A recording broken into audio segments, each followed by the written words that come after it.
कैसे हैं आप लोग। मैं यह मान कर चल रहा हूँ कि आप न केवल टॉपिक रिवाइज कर रहे होंगे बल्कि साथ साथ में अपना नोट्स भी प्रिपेयर करते चल रहे होंगे।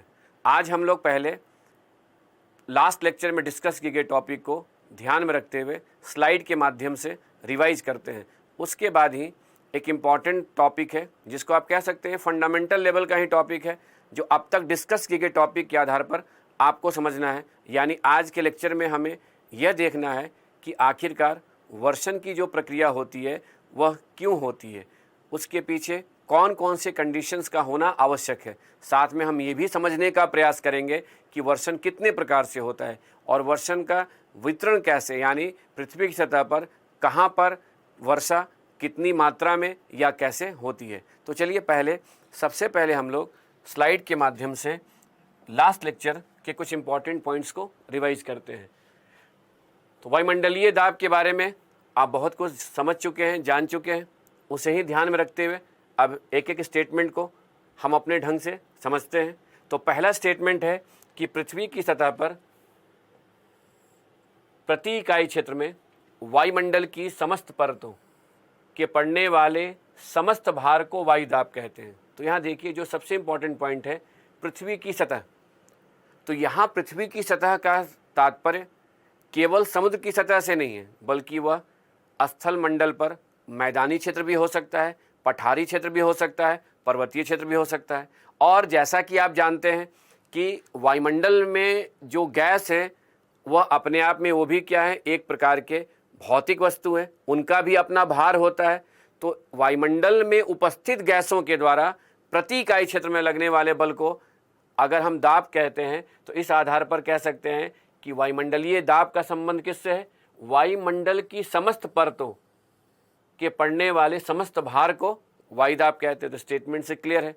इसमें हम कौन से वायुमंडल के गैसों को शामिल करेंगे, तो nitrogen, oxygen, argon, carbon dioxide, जलवाष्प इत्यादि जितने भी गैस हैं, इन सभी गैसों को हम सम्मिलित करते हैं। लेकिन वहीं जब वायुमंडल में उपस्थित जलवाष्प को ही केवल हम अध्ययन का आधार बनाते हैं और यह देखने का प्रयास करते हैं कि किस प्रकार वायुमंडल में उपस्थित जलवाष्प के द्वारा प्रति इकाई क्षेत्र में बल लगता है, तो उसे हम जलवाष्प दाब कहते हैं। ऐसा आप पहले से जानते हैं।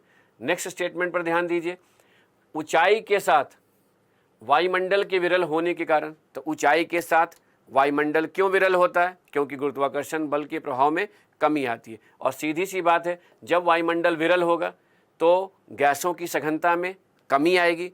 गैसों की सघनता में कमी आने के कारण वायुदाब में भी कमी आती है। इसलिए ही जो ऊंचे पर्वतीय क्षेत्र होंगे वहाँ का वायुदाब सबसे कम होगा। इस आधार पर अगर हम विश्व के अलग अलग क्षेत्रों का भ्रमण करेंगे, उसे देखेंगे, तो अगर हमें यह जानकारी मिल जाए कि विश्व में कौन से क्षेत्र में कौन से स्थल स्वरूप की ऊंचाई कितनी है, इस आधार पर हम निर्धारित कर सकते हैं कि कहाँ का वायुदाब कम होगा और कहाँ का वायुदाब अधिक होगा। जैसे कि हमने लास्ट लेक्चर में भी उदाहरण के तौर पे समझाया था कि विश्व में की सबसे ऊंची चोटी माउंट एवरेस्ट है, तो समझ सकते हैं वहाँ वायुमंडलीय परत की मोटाई सबसे कम होगी, इसलिए वहाँ का वायुदाब भी कम होगा। नेक्स्ट स्टेटमेंट को देखते हैं। यहाँ दिया है सागर तल पर मानक वायुदाब। मानक वायुदाब क्यों कहा जा रहा है, क्योंकि सागर तल पर एटमॉस्फेरिक प्रेशर को मेजर करते समय 45 डिग्री लैटिट्यूड को और 15 आधार बनाकर और साथ में टेम्परेचर को 15 डिग्री सेल्सियस तापमान पर वायुदाब को मेजर किया गया और यह देखा गया कि वह वायुदाब जो है 1013.25 MB मिलीबार है। यानी कह सकते हैं कि सागर तल यानी समुद्र की सतह पर समस्त वायुमंडलीय परत के द्वारा पड़ने वाला दाब सबसे अधिक होता है, क्योंकि वहाँ वायुमंडलीय परत की मोटाई क्या होती है, सबसे अधिक होती है। लेकिन अगर आपसे यह प्रश्न किया जाए कि आखिरकार समुद्र की सतह पर जो वायुमंडलीय दाब अगर मेजर किया गया तो कोई स्टैंडर्ड प्रेशर तो होगा, तो कहेंगे 1013.25 है और इसे मेजर करते समय लैटिट्यूड और टेम्परेचर दोनों को ध्यान में रखा गया था। अब ध्यान दीजिए, अगर नेक्स्ट स्टेटमेंट पे आएंगे तो वायु दाब के स्थानिक और कालिक विभिन्नता।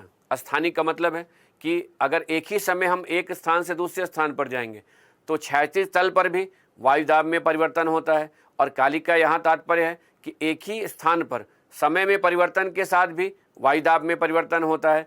अब यहाँ देखिए कि सागर तल से ऊंचाई में अगर वृद्धि होती है तो वायुदाब में कमी आएगी।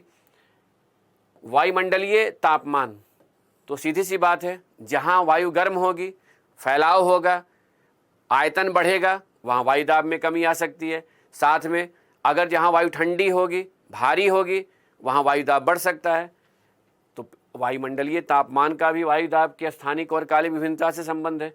पृथ्वी का घूर्णन, तो ये भी आप जानते हैं, अगर पृथ्वी अपने एक्सिस पर रोटेट नहीं करती तो इस पृथ्वी की सतह पर विषुवत रेखीय क्षेत्र में अत्यधिक तापमान के कारण निम्न वायुदाब और ध्रुवीय क्षेत्र में कम तापमान के कारण उच्च वायुदाब का विकास होता है। जबकि अर्थ के रोटेशन के कारण कहीं हवा नीचे की ओर उतरती है तो कहीं पर हवा सतह से ऊपर भी जाती है, और इस कारण से पृथ्वी की सतह पर कई प्रकार के यानी 7 प्रेशर बेल्ट बने हुए हैं, जिसमें अर्थ के रोटेशन के कारण ही कहीं ना कहीं 4 यांत्रिकी जनित वायुदाब कटिबंधों का विकास हुआ है, जिसके बारे में आप पहले से अपनी समझ रखते हैं। अब देखिए, जलवाष्प भी एक फैक्टर है, क्योंकि वायुमंडल में उपस्थित गैसों में जलवाष्प सबसे हल्की गैस होती है। तो जहाँ पर समान तल हो और जलवाष्प की मात्रा अधिक होगी, यानी वायु आर्द्र होगी, तो वहाँ पड़ने वाला भार क्या हो जाएगा, कम हो जाएगा। इसलिए हम कह सकते हैं कि समान तल पर अगर कहीं शुष्क वायु है,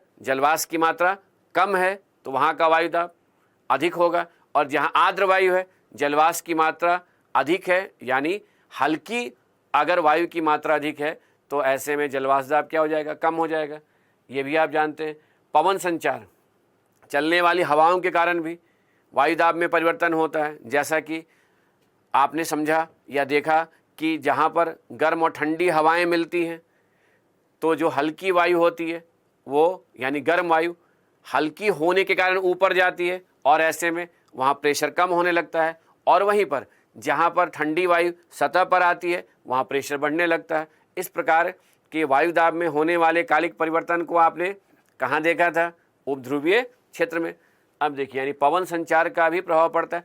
अन्य फैक्टर भी होते हैं जो वायुदाब को प्रभावित कर सकते हैं। तो यहाँ दिया हुआ है कि सागर तल से ऊंचाई, वायुमंडलीय तापमान, पृथ्वी का घूर्णन, जलवाष्प, पवन संचार, ये सभी वायुदाब को निर्धारित करने वाले कारक हैं। इनमें से सबसे महत्वपूर्ण कारक कौन सा है, तो क्या कहेंगे, इनमें से सबसे महत्वपूर्ण कारक तापमान है। अब ध्यान दीजिए, वायुदाब में अंतर को प्रवणता भी कहते हैं, दाब प्रवणता। डिफरेंस का मतलब ही होता है प्रवणता। तो जब वायुदाब में अंतर होता है तो ऐसे में इस अंतर के लिए वर्ड यूज करते हैं बैरोमेट्रिक ढाल।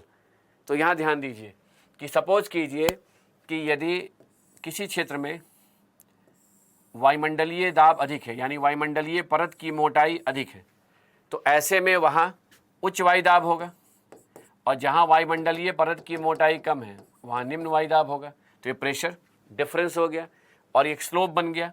इस प्रकार के स्लोप को ही हम बैरोमेट्रिक स्लोप भी कहते हैं। अब कॉमन सेंस यहाँ आप अप्लाई कर सकते हैं कि अगर ये ढाल जितना तीव्र होगा, दाब प्रवणता उतनी ही अधिक होगी, और दाब प्रवणता जितनी अधिक होगी, वायुदाब प्रवणता बल का प्रभाव भी उतना ही अधिक होगा, जिससे कि वहां चलने वाली वायु की गति में क्या हो जाएगी, वृद्धि होगी। यानी ऐसे आप डायग्राम के द्वारा समझ सकते हैं कि यदि यह एक स्लोप है और यह दूसरा स्लोप है, दोनों में यहाँ पर बैरोमेट्रिक स्लोप जो है ये अधिक तीव्र है। अगर बैरोमेट्रिक स्लोप तीव्र रहेगा तो पीजीएफ, प्रेशर ग्रेडियंट फोर्स का प्रभाव भी क्या हो जाएगा, बढ़ जाएगा।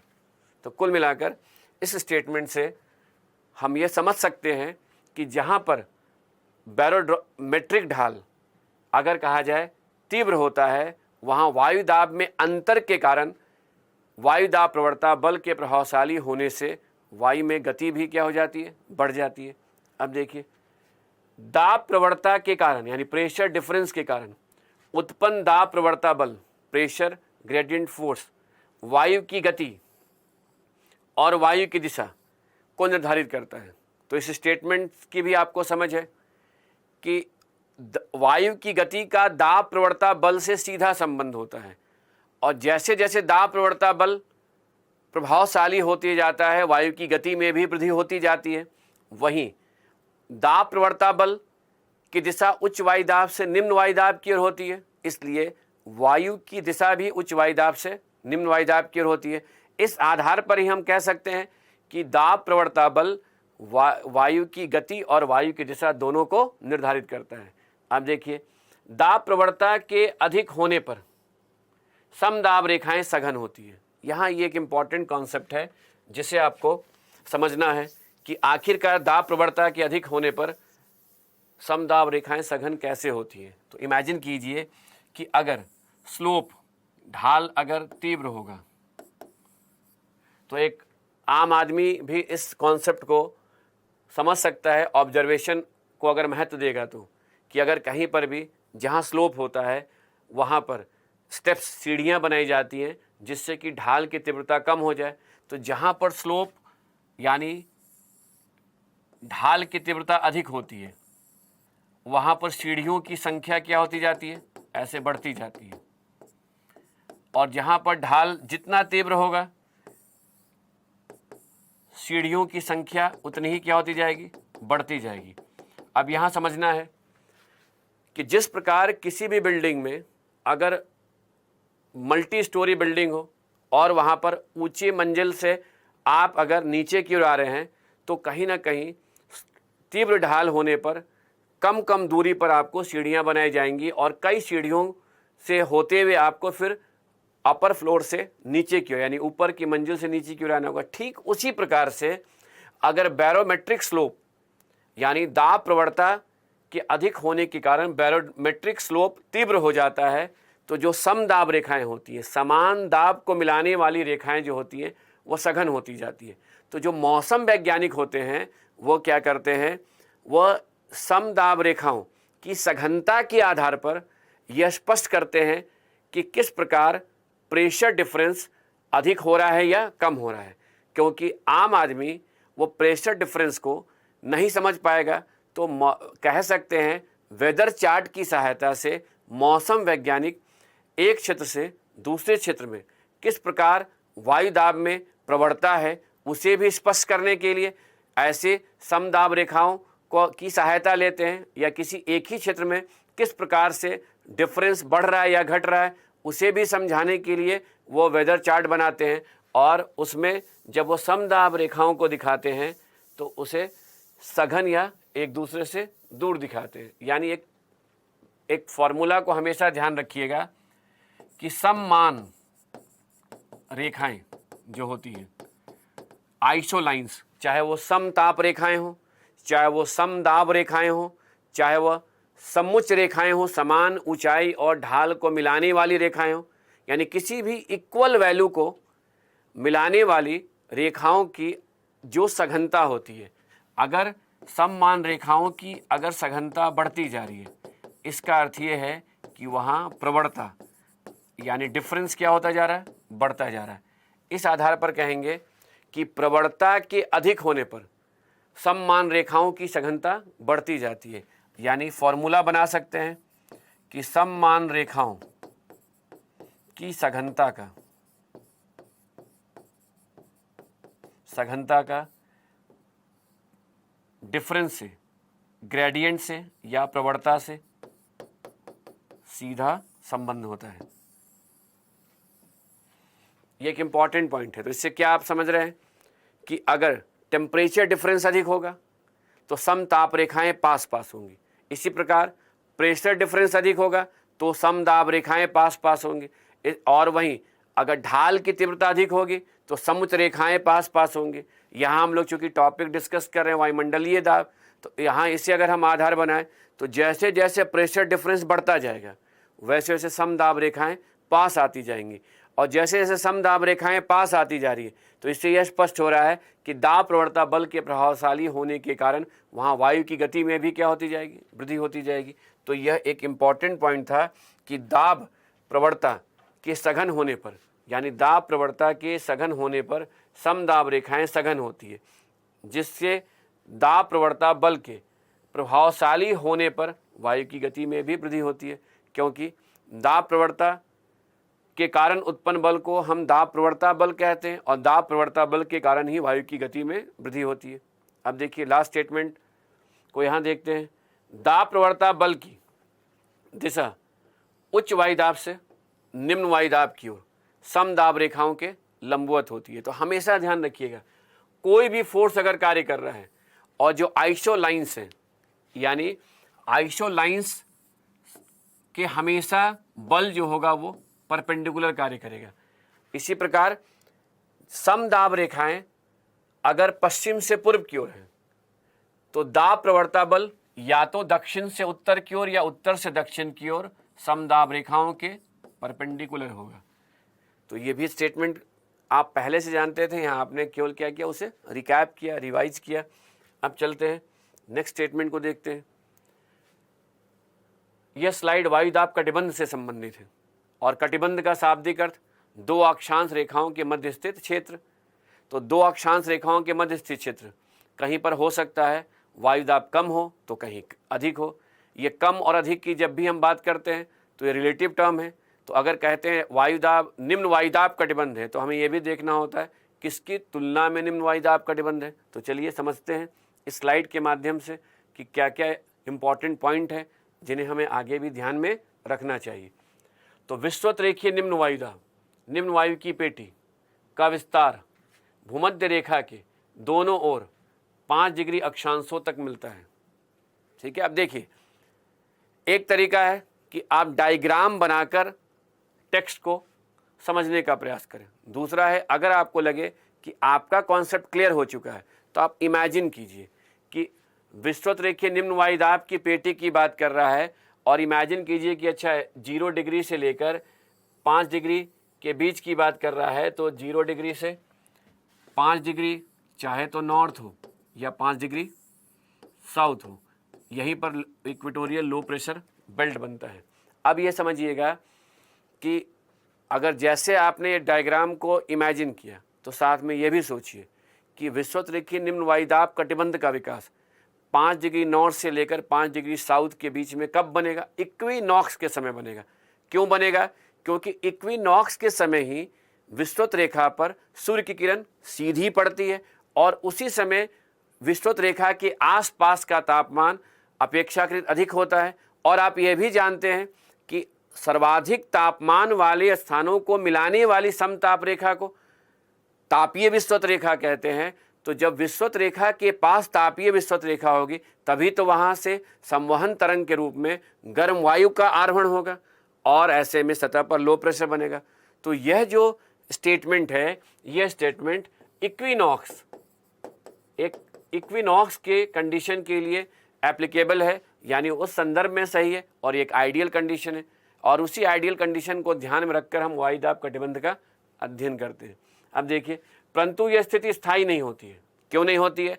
क्योंकि सूर्य की सीधी किरण का विश्वत रेखा से जब उत्तर की ओर विस्थापन होता है, कब होगा? मार्च से जून के बीच में, तो प्रेशर बेल्ट भी शिफ्ट कर जाएगा।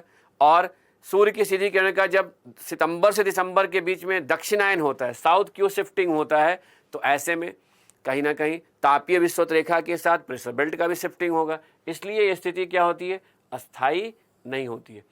इस क्षेत्र के वायु की गति कम होने के कारण इस पेटी को डोलड्रम भी कहते हैं। अब यहाँ समझिएगा, गति क्यों कम होती है? क्योंकि आप यह जानते हैं कि निम्न वायुदाब के केंद्र से वायु का आरोहण तो होता है, लेकिन इसी निम्न वायुदाब के केंद्र में वायु का अभिसरण भी होता है, कन्वर्जेंस भी होता है, क्योंकि हमेशा हवाएं उच्च वायुदाब से निम्न वायुदाब की ओर चलती है। तो जब निम्न वायुदाब के केंद्र में हवाएं आएंगी तो वहाँ पर आने के साथ साथ हमें यह भी देखना होगा कि क्या वहाँ कॉरियोलिस बल का प्रभाव कितना है, क्योंकि कॉरियोलिस बल के कारण वायु में विक्षेपण हो जाता है। तो चूंकि विश्वत रेखा के समीप कॉरियोलिस बल का प्रभाव नगण्य होता है, इस कारण से जो उपोष्णकटिबंधीय क्षेत्र से हवाएं आती हैं वो विश्वत रेखा के समीप आने के बाद ही पहले मुड़ जाती है। इसलिए जो ये विश्वत रेखीय निम्न वायुदाब कटिबंध है, यहाँ से संवहन तरंग के रूप में गर्म वायु का आरोहण होते रहता है और यहाँ पर जो हवाएं आती हैं वो यहाँ के पहले ही मुड़ जाती हैं। इसलिए यहाँ पर तेज गति से हवाएं नहीं चलती है। इसके कारण ही विश्वत रेखीय निम्न वायुदाब कटिबंध को लोग डोल ड्रम भी कहते हैं। आप समझिए कि डोल ड्रम का कॉन्सेप्ट समझ में आ गया कि शांत वायु की पेटी क्यों कहते हैं। इस पेटी का तापमान से प्रत्यक्ष संबंध होने के कारण इसे तापीय जनित निम्न वायुदाब कटिबंध भी कहते हैं।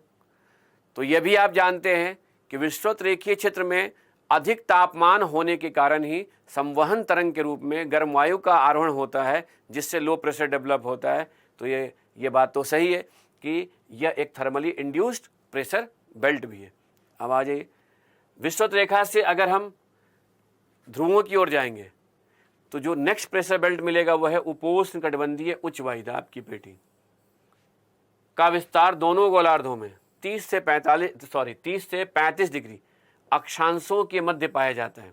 अब यहाँ समझिएगा कि 30 से 35 डिग्री का मतलब हुआ कि जहाँ पर 30 से 35 डिग्री अक्षांश की बात कर रहे हैं, तो ये भी कब होगा? जब इक्विनॉक्स का समय होगा, क्योंकि जब विषुवत रेखीय निम्न वायुदाब कटिबंध का विकास 0 डिग्री के आसपास होता है, तभी उपोष्ण कटिबंधीय उच्च वायुदाब की पेटी 30 या 35 डिग्री के बीच होती है। जबकि ग्रीष्म अयनांत के समय यही प्रेशर बेल्ट 15 डिग्री नॉर्थ में शिफ्ट कर जाता है, 45 डिग्री तक पहुंच जाता है, और शीत अयनांत के समय यही प्रेशर बेल्ट साउथ में शिफ्ट कर जाता है। यानी दक्षिणायन जब होगा तो उत्तरी गोलार्ध के संदर्भ में अगर आप देखिए तो यह प्रेशर बेल्ट कहाँ पहुंच जाता है? 15 से 30 डिग्री के बीच में भी आ जाता है। अब देखिए, विषुवत रेखीय क्षेत्र और उपध्रुवीय क्षेत्र से ऊपर उठने वाली वायु का आरोहण इस क्षेत्र में होने के कारण ही उच्च वायुदाब का विकास होता है। तो सही बात है कि पृथ्वी की घूर्णन के कारण ही जो हवाएं विषुवत रेखीय क्षेत्र से या उपध्रुवीय क्षेत्र से ऊपर उठती हैं, वह क्षोभ मंडल के ऊपर की परतों में जाने के बाद अपसरित होती है और डाइवर्ज होने के बाद वो कहाँ नीचे उतरती है? उपोष्ण कटिबंधीय क्षेत्र में भी नीचे उतरती है। और वहाँ क्यों नीचे उतरती है? क्योंकि पृथ्वी की घूर्णन के कारण जो अभिकेंद्रीय बल उत्पन्न होता है वो इन हवाओं को अपनी ओर खींचता है। देखिए, यह ध्यान रखना है, ज्योग्राफर ने पहले इस उपोष्ण कटिबंधीय उच्च वायुदाब कटिबंध का अध्ययन किया, पहले ऑब्जर्व किया और उसके बाद कारण खोजने का प्रयास किया।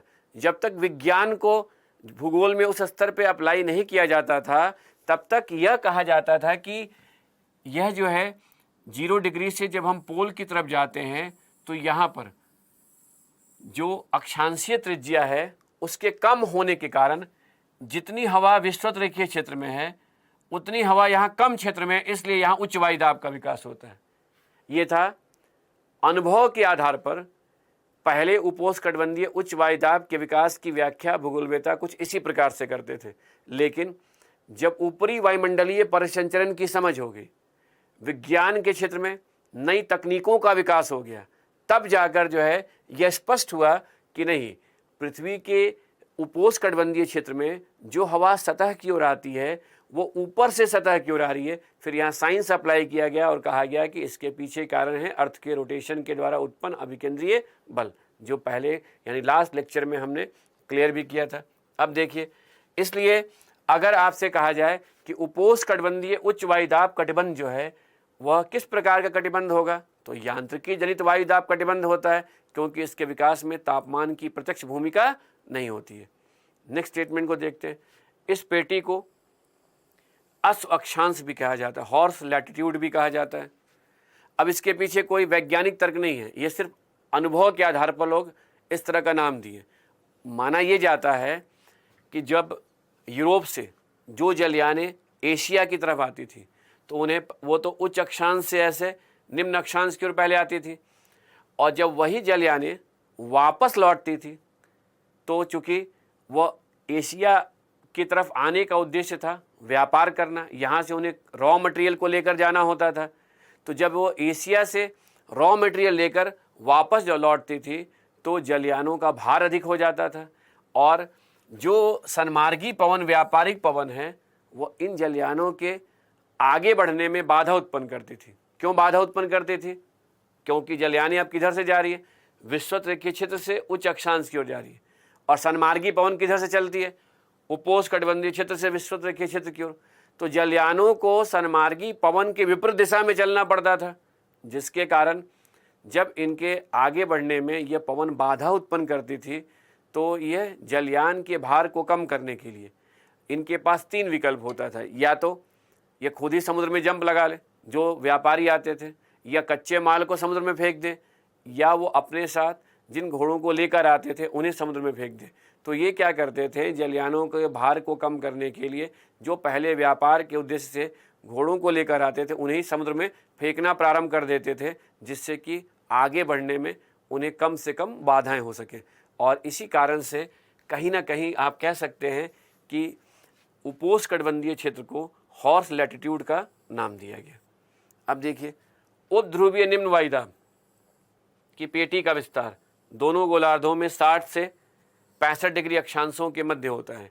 तो यहाँ समझिए, ये भी ऐसी स्थिति कब होगी, इक्विनॉक्स के समय। यहाँ वायु के अभिसरण, कौन सी वायु, ध्रुवीय उच्च वायुदाब के क्षेत्र से आने वाली ठंडी वायु, और उपध्रुवीय क्षेत्र में जो ठंडी वायु आ रही है वो किससे मिलती है, उपोष्णकटिबंधीय क्षेत्र से आने वाली गर्म वायु से मिलती है। इसलिए यहाँ ठंडी और गर्म वायु का अभिसरण होता है, और जो हल्की वायु होती है वो सतह से ऊपर जाती है। तो यहाँ वायु के अभिसरण के बाद आरोहण के कारण निम्न वायुदाब का विकास होता है। तो जब हम यह ऑब्जर्व करते हैं कि हल्की वायु ऊपर जा रही है तो कहते हैं निम्न वायुदाब का विकास हो रहा है, और वहीं जब हम यह देखते हैं कि यहाँ ठंडी वायु सतह पर बैठ रही है तो कहते हैं अब यहाँ उच्च वायुदाब बन रहा है, यानी पहले की तुलना में वायुदाब में वृद्धि हो रही है। चूंकि अधिक समय तक हल्की वायु ऊपर उठते रहती है, इसलिए यहाँ की सामान्य विशेषता है गर्म वायु का आरोहण। और लास्ट लेक्चर में हमने स्पष्ट किया था कि उपध्रुवीय क्षेत्र में जो ये लो प्रेशर और हाई प्रेशर बनता है, इसके पीछे कारण क्या है, ये वायु का अभिसरण और आरोहण। और ये एक ही क्षेत्र में समय के साथ निम्न और उच्च वायुदाब का विकास हो रहा है। ये वायुदाब का कालिक परिवर्तन है। हाई प्रेशर भी उपोष्णकटिबंधीय उच्च वायुदाब और ध्रुवीय उच्च वायुदाब से क्या होता है, कम होता है। तो चलिए ये क्लियर हो गया। ध्रुवों पर अत्यंत कम तापमान के कारण उच्च वायुदाब का विकास होता है। तो ध्रुवों पर अगर अत्यंत कम की बात करें तो जैसा कि हम जानते हैं कि इक्वेटर से पोल की ओर जाने पर औसत वार्षिक तापमान में कमी आती है, इसलिए यहाँ जब तापमान बहुत कम रहेगा तो ठंडी वायु सतह पर बैठेगी और उच्च वायुदाब का विकास होगा।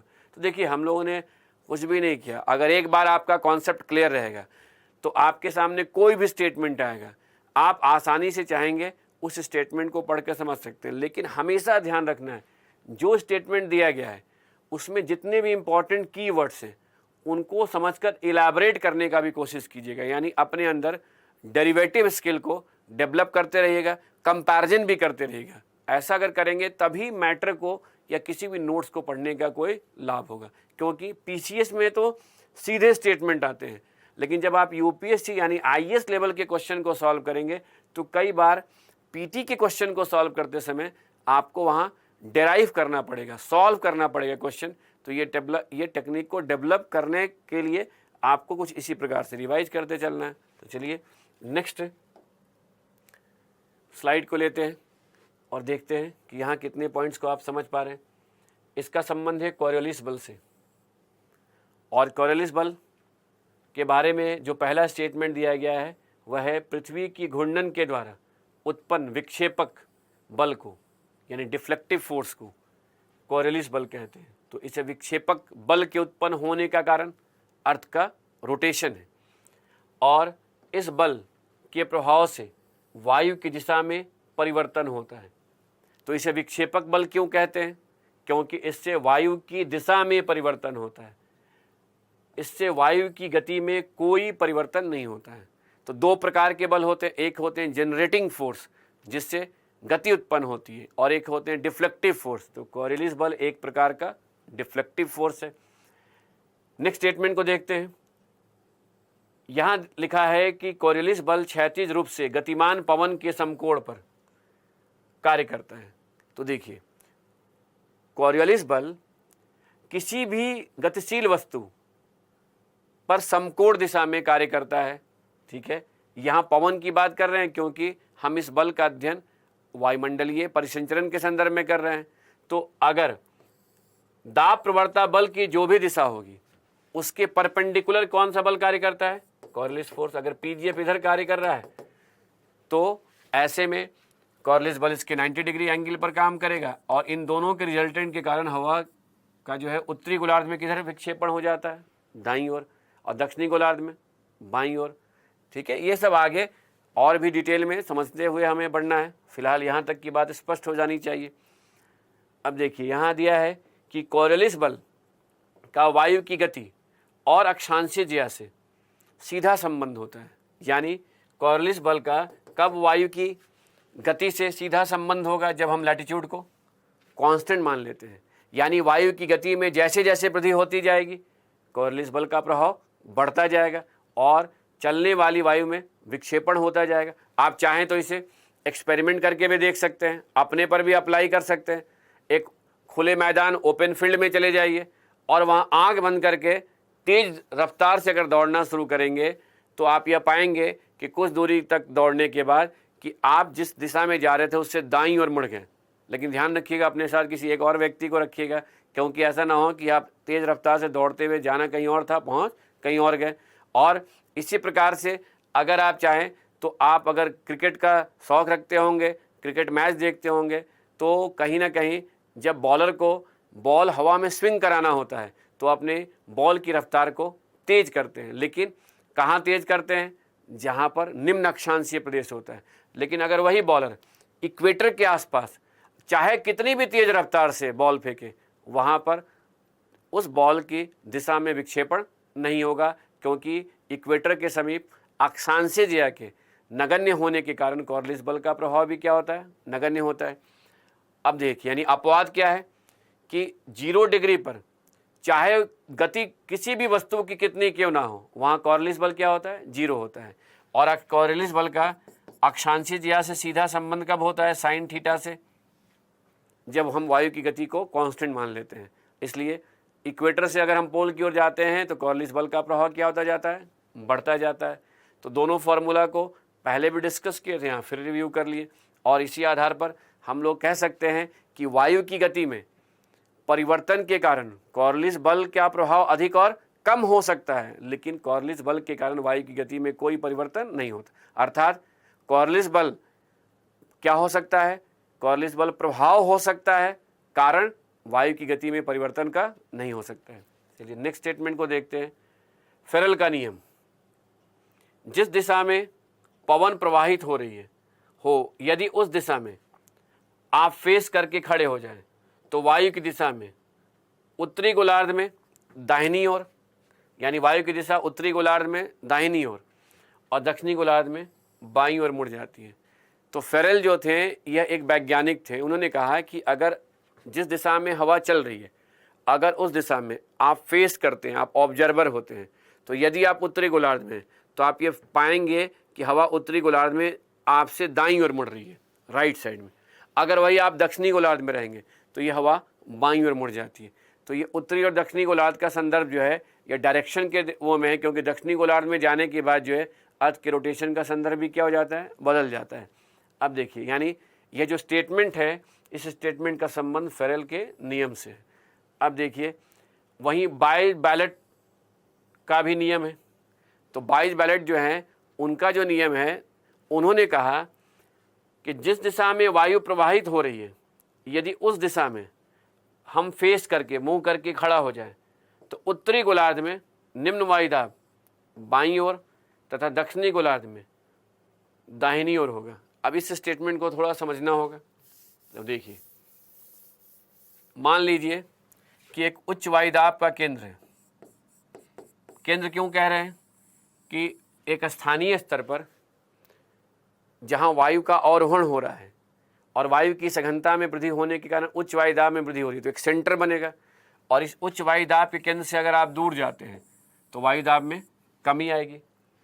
अगर हम इस उच्च वायुदाब के केंद्र से दूर जा रहे हैं और आगे बढ़ रहे हैं और फाइनली एक निम्न वायुदाब का केंद्र मिल रहा है जहां इसकी तुलना में वायुदाब सबसे कम है, तो ये भी आप जानते हैं कि वायु हमेशा उच्च वायुदाब से निम्न वायुदाब की ओर चलती है।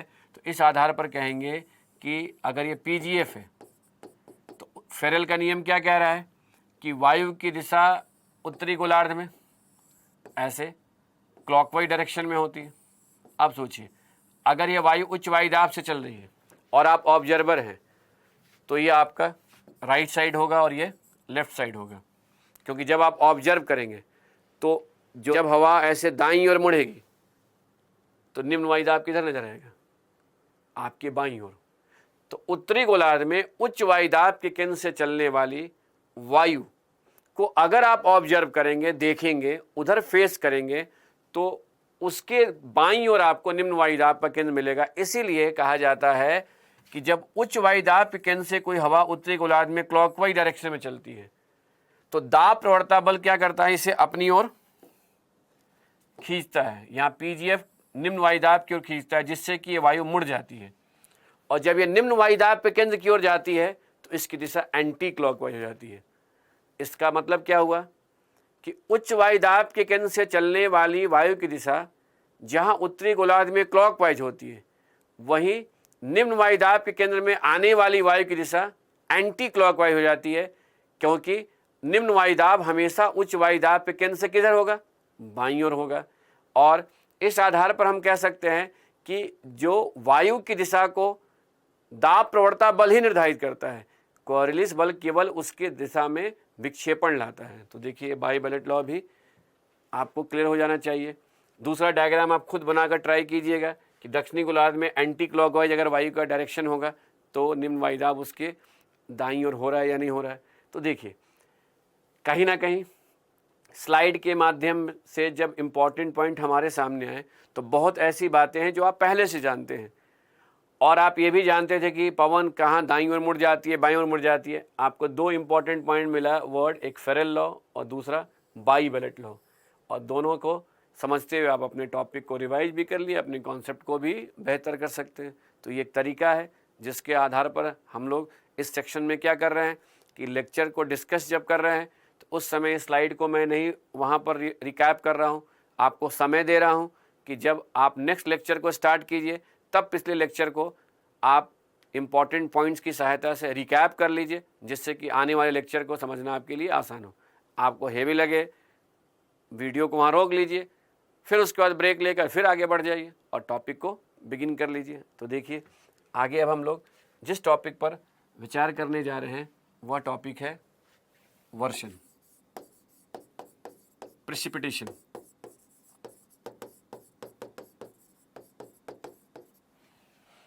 ठीक है, अब देखिए प्रेसिपिटेशन के इस टॉपिक में सबसे पहले हमें यह समझना है कि वर्षण की प्रक्रिया के लिए आवश्यक दशाएं क्या होनी चाहिए। जैसा कि पहले भी हमने हिंट किया था कि जब कभी भी हम किसी भी प्रक्रिया का अध्ययन करते हैं, प्रोसेस का, तो उसका अध्ययन हम 3 स्टेप में कर सकते हैं। पहले, किसी भी प्रक्रिया के प्रारंभ होने के लिए आवश्यक दशाएं क्या होनी चाहिए। दूसरा, उस प्रक्रिया के दौरान किस प्रकार के परिवर्तन होते हैं। तीसरा, उस प्रक्रिया का अंत में क्या प्रभाव पड़ता है, कब वो प्रक्रिया समाप्त हो जाती है। लेकिन हमें यहाँ सिर्फ इस टॉपिक में विचार करना है कि वर्षण की प्रक्रिया के प्रारंभ होने के लिए कौन कौन से कंडीशंस का होना आवश्यक है। उसके बाद हम देखेंगे कि कितने प्रकार से वर्षा होती है, यानी वर्षण के प्रकार पर विचार करेंगे।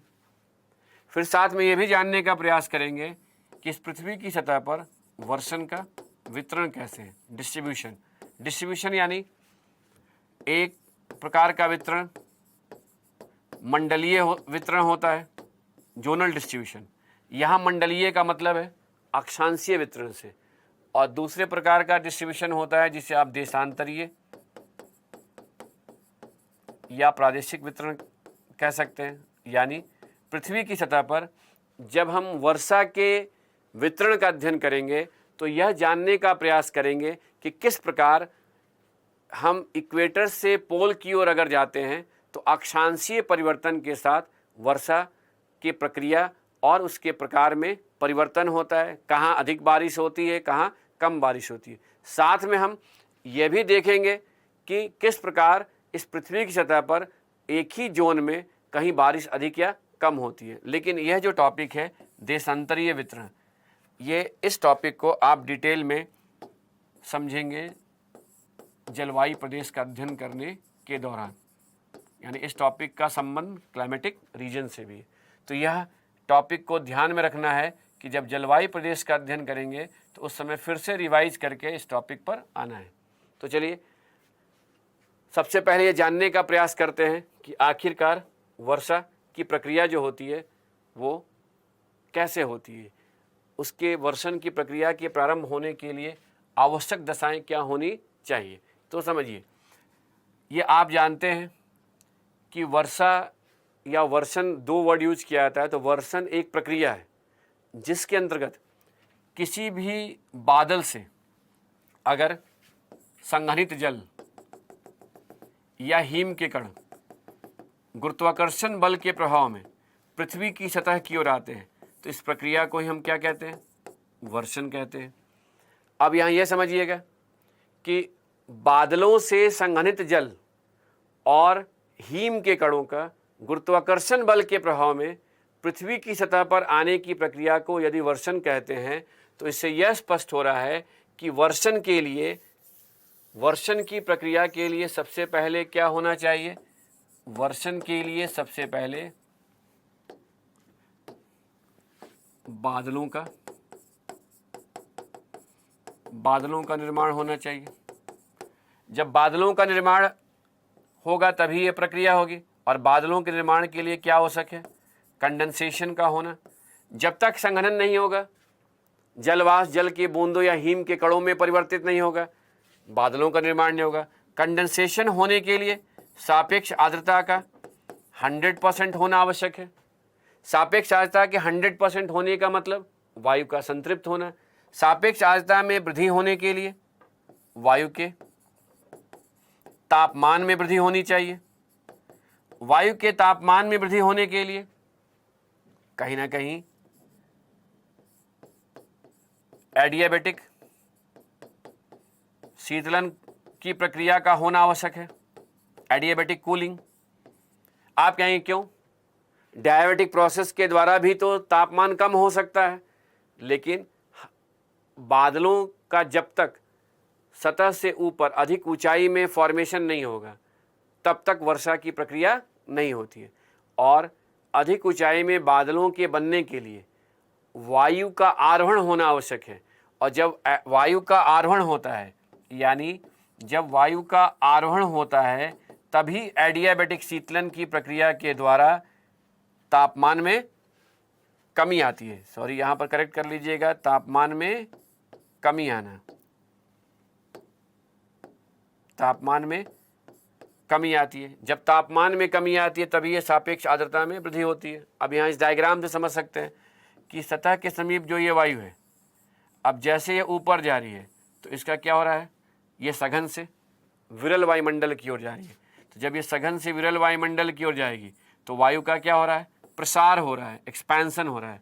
जब प्रसार होगा तभी एडियाबैटिक कूलिंग यानी एडियाबैटिक शीतलन के द्वारा तापमान में वृद्धि होगी।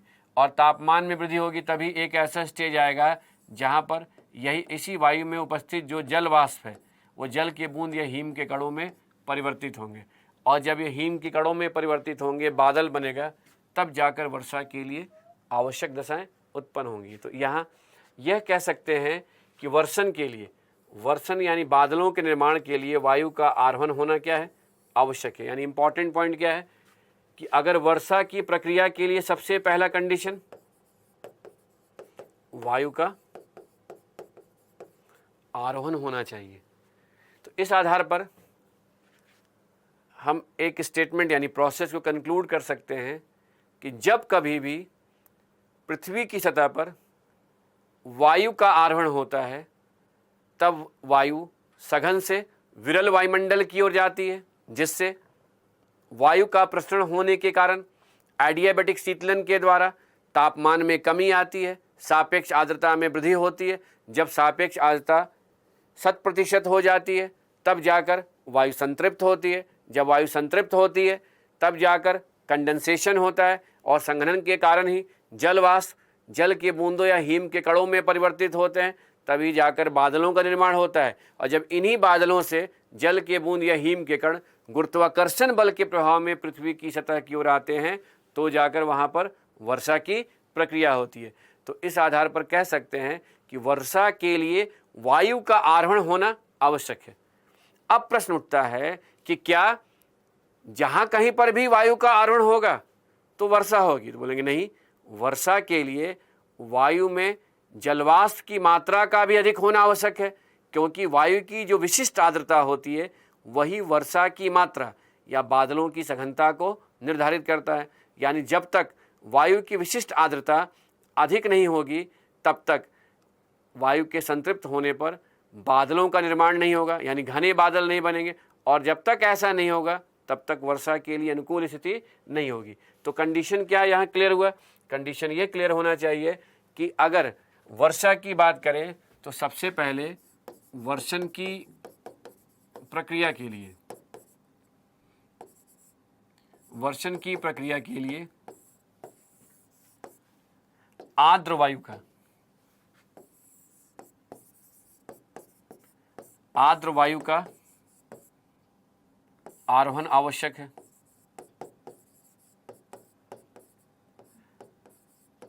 आर्द्र वायु का यहां तात्पर्य है ऐसी वायु होनी चाहिए जिसकी विशिष्ट आर्द्रता अधिक हो।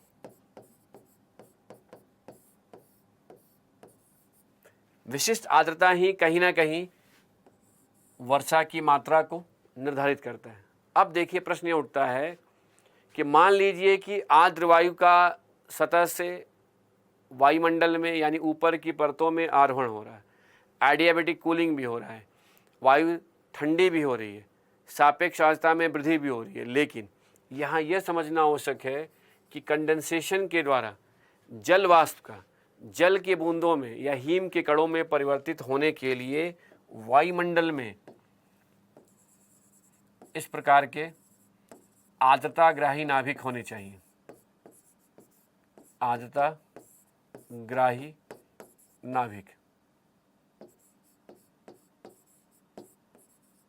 अब यहां समझिएगा, आर्द्रताग्राही नाभिक को कहते हैं हाइग्रोस्कोपिक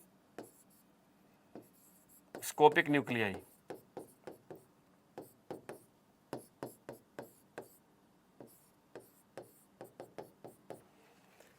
शब्दों को ध्यान से समझिएगा।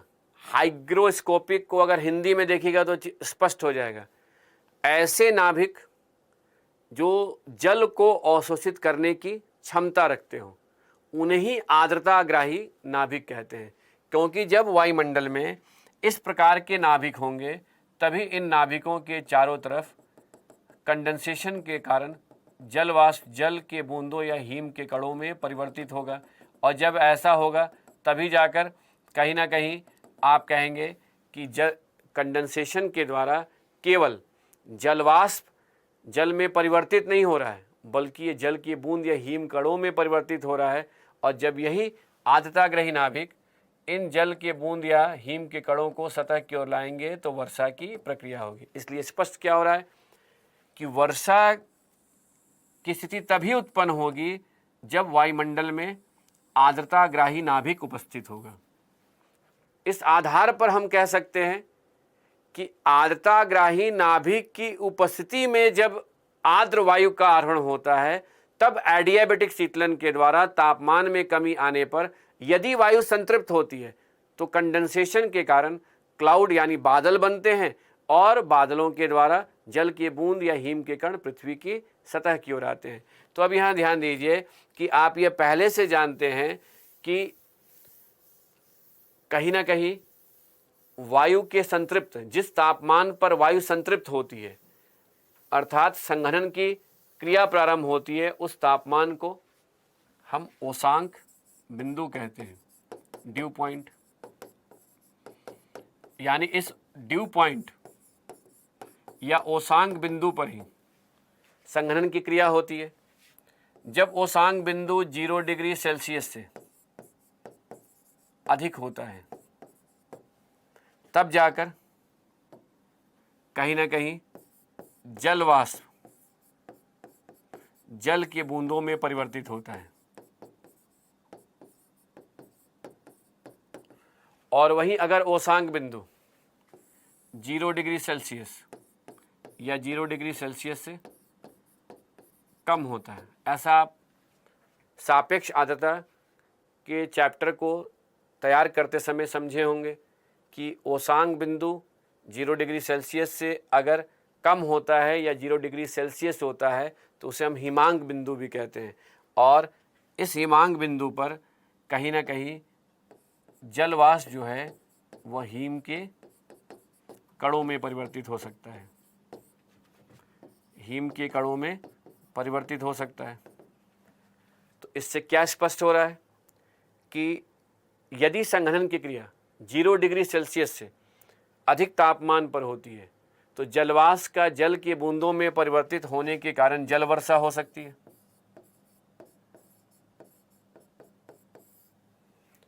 दूसरी बात क्या स्पष्ट हो रही है कि यदि अगर ओसांग बिंदु 0 डिग्री सेल्सियस से कम है या 0 डिग्री सेल्सियस के बराबर है और हीम के कण बन रहे हैं तो ऐसी स्थिति में जल वर्षा की जगह क्या हो सकता है, हीम वर्षा हो सकती है। अब यह समझिएगा, चूंकि वाष्पीकरण की प्रक्रिया जल की सतह पर होती है तो वाष्पीकरण कहीं और होता है जिससे वायुमंडलीय आर्द्रता में वृद्धि होती है और चलने वाली हवाओं के कारण वही वाष्प जलवाष्प एक क्षेत्र से दूसरे क्षेत्र में जाता है।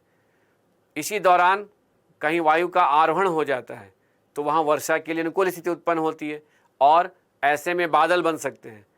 और बादल जहाँ बन रहे हैं आवश्यक नहीं है कि वहीं बारिश हो, वहाँ के बाद वही बादल चलने वाली हवाओं के कारण कहीं और चले जाएं तो बारिश किसी और क्षेत्र में होगी। इससे कह सकते हैं कि वाष्पीकरण की प्रक्रिया कहीं और होती है, बादलों का निर्माण किसी और क्षेत्र में हो सकता है, बारिश भी किसी और क्षेत्र में हो सकती है। यानी तीनों, यह आवश्यक नहीं है कि तीनों ही का संबंध किसी एक क्षेत्र से हो। तो इस आधार पर हम यह भी कह सकते हैं कि एक ऐसा बादल जिसमें जल की बूंद हो और वह अपेक्षाकृत कम तापमान वाले क्षेत्र में चला जाए तो ऐसी स्थिति में जल की बूंद हीम के कणों में परिवर्तित हो जाएंगे। और ऐसा भी हो सकता है कि जब वहाँ बारिश हो तो जल के बूंद भी नीचे आ रहे हों और हीम के कण भी आ रहे हों। उसी प्रकार जहाँ बादल बने हों वहाँ हीम के कण बने हों, लेकिन वही बादल चलने वाली हवाओं के कारण अपेक्षाकृत अधिक तापमान वाले क्षेत्र में आ जाए तो वहाँ हीम के कणों के पिघलने पर जल के बूंद भी बन सकते हैं। तो ऐसी स्थिति में भी बारिश जब होगी तो हो सकता है मिश्रित वर्षा के रूप में हो।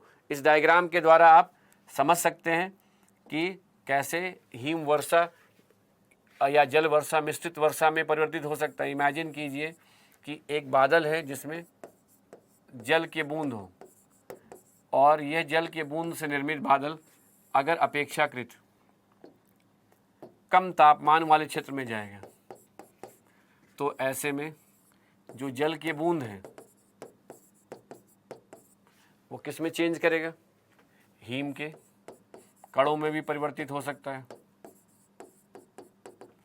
अब जल के बूंद हीम के कणों में परिवर्तित हो रहा है यानी वहाँ पर जल के बूंद के साथ साथ हीम के कण भी क्या होंगे, पृथ्वी की सतह की ओर आएंगे और इस प्रकार की वर्षा मिश्रित वर्षा कहलाएगी। मान लीजिए कि बादलों का निर्माण भारत के उत्तरी मैदान में हुआ और चलने वाली हवाओं के कारण यही बादल जो जल की बूंदों से निर्मित है वह चला गया ऊंचे पर्वतीय क्षेत्र में, जम्मू कश्मीर लेह लद्दाख के क्षेत्र में पहुंच गया और वहां जाने पर जब कम तापमान वाले क्षेत्र में जा रहा है तो हीम के कणों में परिवर्तित हो गया और वहां जो बारिश हो रही है वो स्नोफॉल ही नहीं बल्कि रेनफॉल के रूप में भी हो रही है। तो वहाँ रहने वाले लोग यह कह सकते हैं कि यह बादल दक्षिणी भारत यानी दक्षिणी क्षेत्र से आया हुआ है अर्थात अपेक्षाकृत अधिक तापमान वाले क्षेत्र से आया हुआ है। ठीक इसी प्रकार से अगर हम दूसरे कंडीशन को समझें तो वो भी स्पष्ट हो जाएगा कि यदि बादलों का निर्माण जब हो रहा है तो जल के बूंद जलवाष्प जो है वो हीम के कणों में परिवर्तित हो जा रहा है।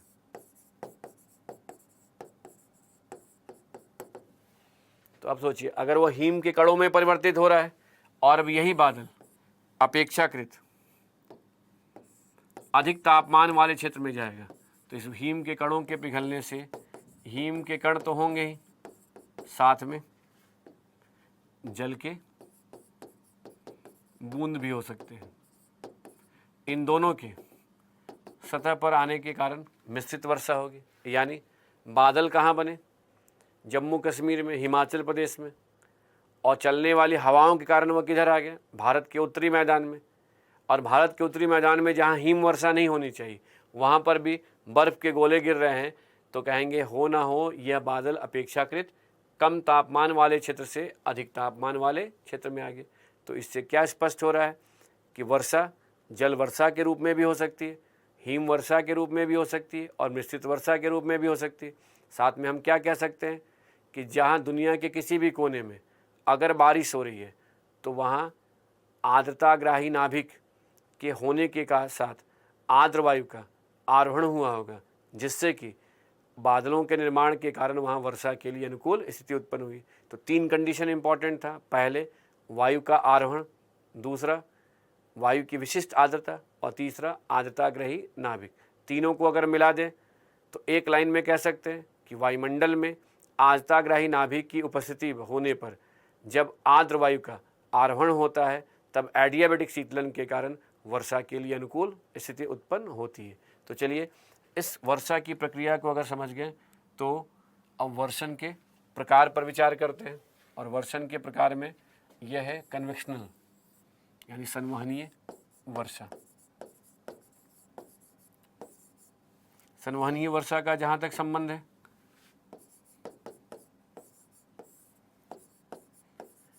तो इस वर्ड से आप परिचित हैं, शब्द पर ही केवल ध्यान दीजिए। शब्द के अनुसार अगर देखें तो संवहन का मतलब ही है अधिक तापमान के कारण अगर कोई सतह गर्म हो जाती है और वहाँ से हीट का अगर ट्रांसफ़र हो और कणों के विस्थापन के कारण होता है तो इस विधि को हम संवहन कहते हैं। तो इसी प्रकार से अगर सतह गर्म हो जाती है और गर्म सतह के संपर्क में आने वाली वायु भी गर्म हो जाती है और वही गर्म वायु ऊपर की ओर जाती है तो संवहन तरंग के रूप में गर्म वायु का आरोहण होगा। तो जब भी संवहन तरंग के रूप में आर्द्र वायु का आरोहण होता है, संवहनीय वर्षा के लिए अनुकूल स्थिति उत्पन्न हो जाती है। तो यहाँ कीवर्ड क्या है कि संवहन तरंग के रूप में आर्द्र वायु का आरोहण होने पर ही संवहनीय वर्षा के लिए अनुकूल स्थिति उत्पन्न होती है। और संवहन तरंग के द्वारा आर्द्र वायु का आरोहण कब होगा? जब सतह का तापमान अधिक होगा, यानी अत्यधिक तापमान के कारण आप कह सकते हैं जब ये स्थिति होगी तो वहाँ संवहनीय वर्षा हो सकती है। इस डायग्राम से आप समझ सकते हैं कि अगर सोचिए कि यहाँ पर सतह जो है को सौर ऊर्जा की प्राप्ति हो रही है, ये एक विशिष्ट क्षेत्र है जहाँ अन्य क्षेत्र की तुलना में सतह को प्रति इकाई क्षेत्र में सौर ऊर्जा की प्राप्ति अधिक हो रही है, तो सतह का तापमान क्या हो जाएगा? बढ़ जाएगा। जब सतह गर्म होगी तो इसके संपर्क में आने वाली वायु गर्म हो रही है। सतह का यहाँ तात्पर्य सतह से लगभग 1-2 किलोमीटर तक की वायु को भी शामिल करते हैं। जब ये वायु गर्म होगी तो गर्म होकर किधर जा रही है? गर्म होकर संवहन तरंग के रूप में ऊपर उठ रही है। ऊपर उठेगी तो यहाँ पर भी वायु का आरोहण हो रहा है, सघन से विरल वायुमंडल में वायु जा रही है। जब वायु सघन से विरल वायुमंडल में जाएगी तो इसका प्रसरण होगा, एडियाबैटिक कूलिंग के द्वारा तापमान में कमी आएगी, सापेक्ष आर्द्रता में वृद्धि होगी और ऐसे में जब वायु संतृप्त होगी कंडेंसेशन होगा। कंडेंसेशन के द्वारा क्या बन जाएगा? बादल बन जाएंगे। अब सोचिए जब ये बादल बन रहे हैं तो उसी क्षेत्र में हवा, जिस क्षेत्र में हवा गर्म हो रही है वहीं वो तेजी से ऊपर उठ रही है और एकाएक घने बादल छा गए। जब इसी घने बादल से जल के बूंद या अगर सतह की ओर आते हैं तो इस प्रकार की वर्षा को ही हम संवहनीय वर्षा कहते हैं। तो क्या स्पष्ट हुआ कि संवहनीय वर्षा का मूल कारण है अधिक तापमान के कारण संवहन तरंग के रूप में आर्द्र वायु का आरोहण। दूसरी बात क्या स्पष्ट हो रही है कि इस प्रकार की जो वर्षा होती है वह एक तो सीमित क्षेत्र में होती है और साथ में क्या है? तीव्र गति से होती है, क्योंकि एकाएक हवा तेजी से ऊपर उठती है और घने बादल छाते हैं। तो सीमित क्षेत्र में होने के साथ साथ तीव्र गति से होती है। जब कभी भी हवा तेजी से ऊपर उठेगी, आसपास की हवाओं से, वायुमंडल उपस्थित गैसों से टकराएगी, तो टकराने के कारण विद्युत गर्जन भी होता है। तो कह सकते हैं तीव्र गति से ही बारिश नहीं होती है, बल्कि तीव्र गति से जो वर्षा होती है वो विद्युत गर्जन के साथ होती है, थंडर स्टॉर्म के साथ होती है। अब सोचिए अगर बारिश तीव्र गति से होगी तो सीधी सी बात है वो विद्युत गर्जन के साथ ही नहीं होती है, बल्कि साथ साथ में कम समय के लिए भी होती है, कम समय के लिए वर्षा होती है। तो अब समझिए कि यदि अगर आपसे कहा जाए कि संवहनीय वर्षा कि अपनी मूल विशेषता क्या है, हम ऑब्जर्व करके कैसे समझेंगे कि कहीं संवहनीय वर्षा होती है। तो पहला कंडीशन, इस प्रकार की वर्षा होने के पहले आप जिस क्षेत्र में होंगे वहां गर्मी भी अधिक हो जाएगी और उमस भी बढ़ जाएगा। तो जब आपको अधिक गर्मी और उमस का एहसास हो रहा है तो आप समझ जाइए कि वहां पर एक रीजनल कंडीशन, एक क्षेत्रीय दशाएं उत्पन्न हो रही हैं और एकाएक घने बादल छाते हैं और तेजी से बारिश होती है विद्युत गर्जन के साथ। तो कहेंगे अच्छा ये क्षेत्रीय प्रभाव के कारण होने वाली संवहनीय वर्षा है।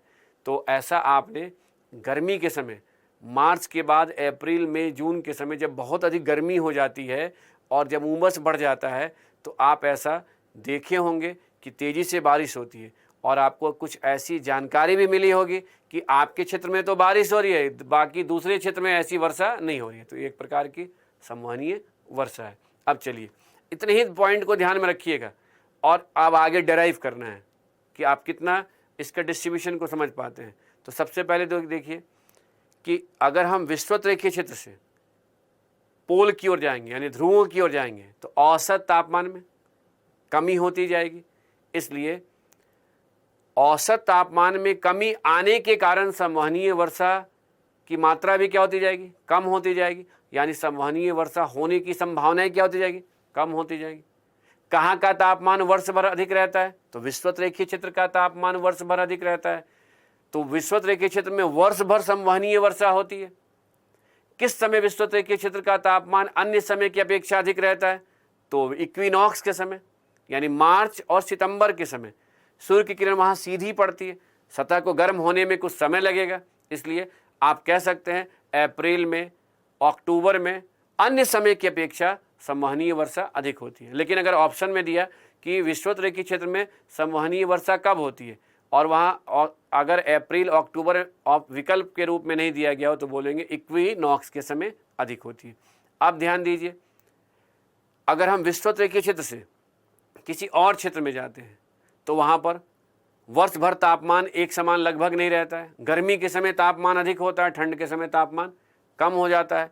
तो अन्य अक्षांशीय प्रदेश में ग्रीष्म ऋतु के समय जब तापमान अधिक होता है तो संवहनीय वर्षा क्या होती है, अधिक मात्रा में होती है।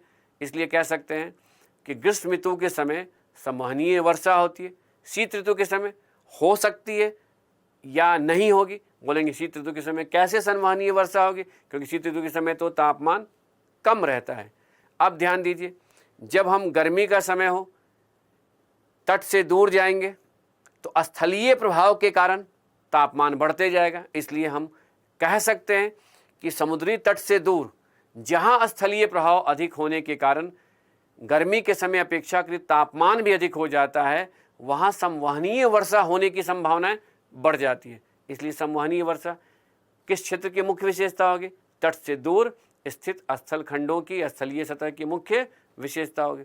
अब नेक्स्ट पॉइंट पर विचार कीजिए कि अगर आपसे कहा जाए कि सूर्योदय से लेकर सूर्यास्त तक में तापमान में पहले क्या होती है, वृद्धि होती है, फिर उसके बाद कमी आने लगती है।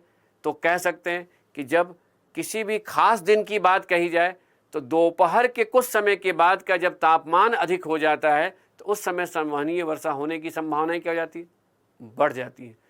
तो चलिए कुल मिलाकर आप अगर इसे कंक्लूड करेंगे तो 3, 4, 5 पॉइंट को ध्यान रखना है। एक एक करके देखते हैं कितने पॉइंट्स बन रहे। नंबर 1, संवहनीय वर्षा होने का मुख्य कारण अधिक तापमान। दूसरा पॉइंट, संवहनीय वर्षा किस क्षेत्र, संवहनीय वर्षा आप कह सकते हैं किस प्रकार की वर्षा होगी, तो कहेंगे विद्युत गर्जन के साथ तीव्र गति से कम समय में सीमित क्षेत्र में होने वाली वर्षा होती है। तीसरा पॉइंट, किस अक्षांशीय प्रदेश की मुख्य विशेषता, विषुवत रेखीय प्रदेश की। कौन सी ऋतु की मुख्य विशेषता, ग्रीष्म ऋतु की। अगला पॉइंट, कहाँ कौन से स्थान की मुख्य विशेषता, तट से दूर स्थित स्थलीय सतह की मुख्य विशेषता। किस समय की मुख्य विशेषता, तो दोपहर के बाद तेजी से वर्षा होती है, इसलिए दोपहर के आसपास के समय की मुख्य विशेषता होगी।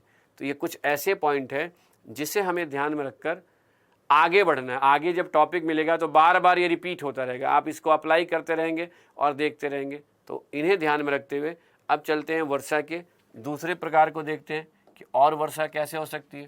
तो देखिए, यह जो वर्षा है इसे आप कह सकते हैं पर्वतीय वर्षा।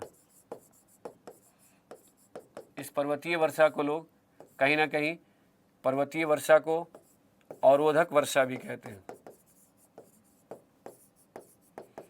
अवरोधक वर्षा क्यों कहते हैं?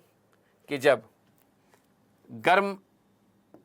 गर्म और आर्द्र वायु कहें या समुद्र की सतह से चलने वाली जो आर्द्र वायु है, अगर इस आर्द्र वायु के मार्ग में पर्वत अवरोध उत्पन्न करेगा तो कहीं ना कहीं ये वायु पर्वतीय ढाल से टकराकर ऊपर उठेगी।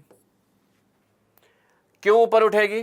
क्योंकि हवा हमेशा उच्च वायुदाब से निम्न वायुदाब की ओर चलती है। तो इमेजिन कीजिए, इधर निम्न वायुदाब है और समुद्र की सतह पर उच्च वायुदाब है। तो जब उच्च वायुदाब से निम्न वायुदाब की ओर चलने वाली वायु के मार्ग में पर्वत अवरोध उत्पन्न करेगा तो यह वायु पर्वतीय ढाल से टकराकर ऊपर उठेगी। यहाँ पर भी वायु का आरोहण हो रहा है,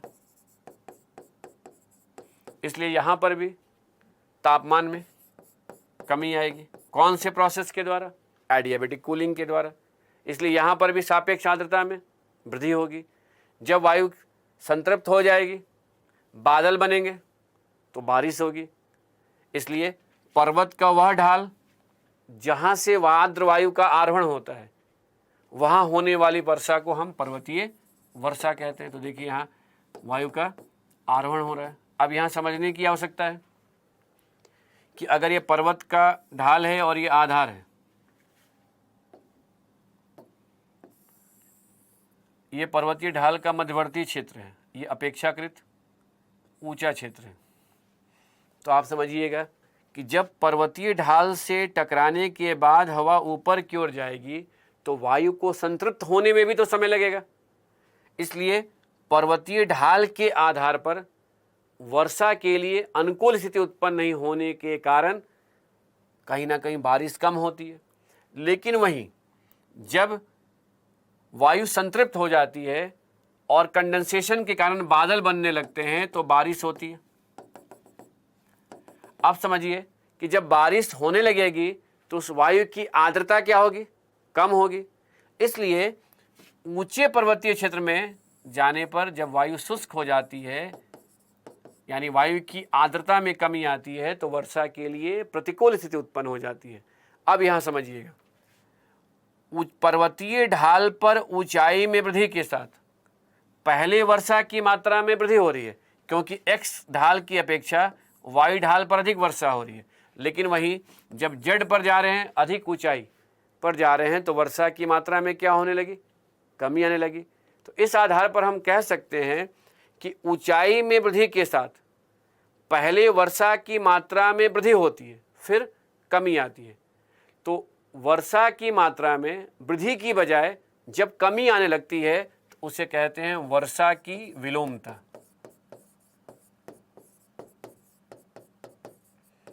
इन्वर्जन ऑफ प्रेसिपिटेशन।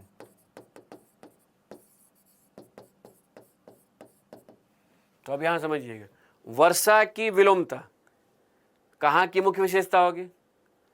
ऊंचे पर्वतीय क्षेत्र की मुख्य विशेषता होती है। कह सकते हैं ना कि वर्षा की विलोमता ऊंचे पर्वतीय क्षेत्र की मुख्य विशेषता होती है। क्यों होती है? क्योंकि वहां वायु अपेक्षाकृत क्या हो जाती है? शुष्क हो जाती है। तो देखिए, अब यहां अगर इसे हम कंक्लूड करें तो कुछ ऐसे आप सोच सकते हैं कि जब कभी भी आर्द्र वायु के मार्ग में पर्वतीय ढाल या पर्वत अवरोध उत्पन्न करता है, तब आर्द्र वायु का पर्वतीय ढाल पर आरोहण होने के कारण एडियाबेटिक शीतलन के द्वारा तापमान में आने वाली कमी से वर्षा के लिए अनुकूल स्थिति उत्पन्न होती है। और इस प्रकार की वर्षा को ही हम पर्वतीय वर्षा कहते हैं। जिस ढाल पर आर्द्र वायु का आरोहण होता है उसे विंडवार्ड स्लोप भी कहते हैं, पवनमुखी ढाल भी कहते हैं। और इस ढाल पर पहले वर्षा की मात्रा में वृद्धि होती है, फिर कमी आती है, और जब वर्षा की मात्रा में वृद्धि की जगह कमी आने लगती है तो उसे हम वर्षा की विलोमता कहते हैं, जो ऊंचे पर्वतीय क्षेत्र की मुख्य विशेषता है। अब पवन विमुखी ढाल पर जाएं, जिसे लीवर्ड स्लोप भी कहते हैं, और वहां देखिए, अगर हम लीवर्ड स्लोप को इस डायग्राम के द्वारा समझें तो इस पर विचार कीजिए कि जहां इधर आर्द्र वायु का आरोहण हो रहा है और एडियाबैटिक कूलिंग के कारण तापमान में कमी आ रही है, वहीं जब ये वायु पर्वतीय ढाल से नीचे की ओर आएगी, यानी क्या हो रहा है, यहाँ अवरोहण हो रहा है। डिसेंडिंग लिम्ब ऑफ एयर को देखेंगे तो अवरोहण होने के कारण एडियाबैटिक ऊष्मन की प्रक्रिया होगी, और जब एडियाबैटिक ऊष्मन की प्रक्रिया होगी तो तापमान में वृद्धि होगी। तापमान में वृद्धि होने से सापेक्ष आर्द्रता में क्या होगी, कमी आएगी। सापेक्ष आर्द्रता में कमी आएगी तो वर्षा के लिए प्रतिकूल स्थिति उत्पन्न होगी। इसलिए ही लीवर्ड स्लोप को, यानी स्थलमुखी ढाल को,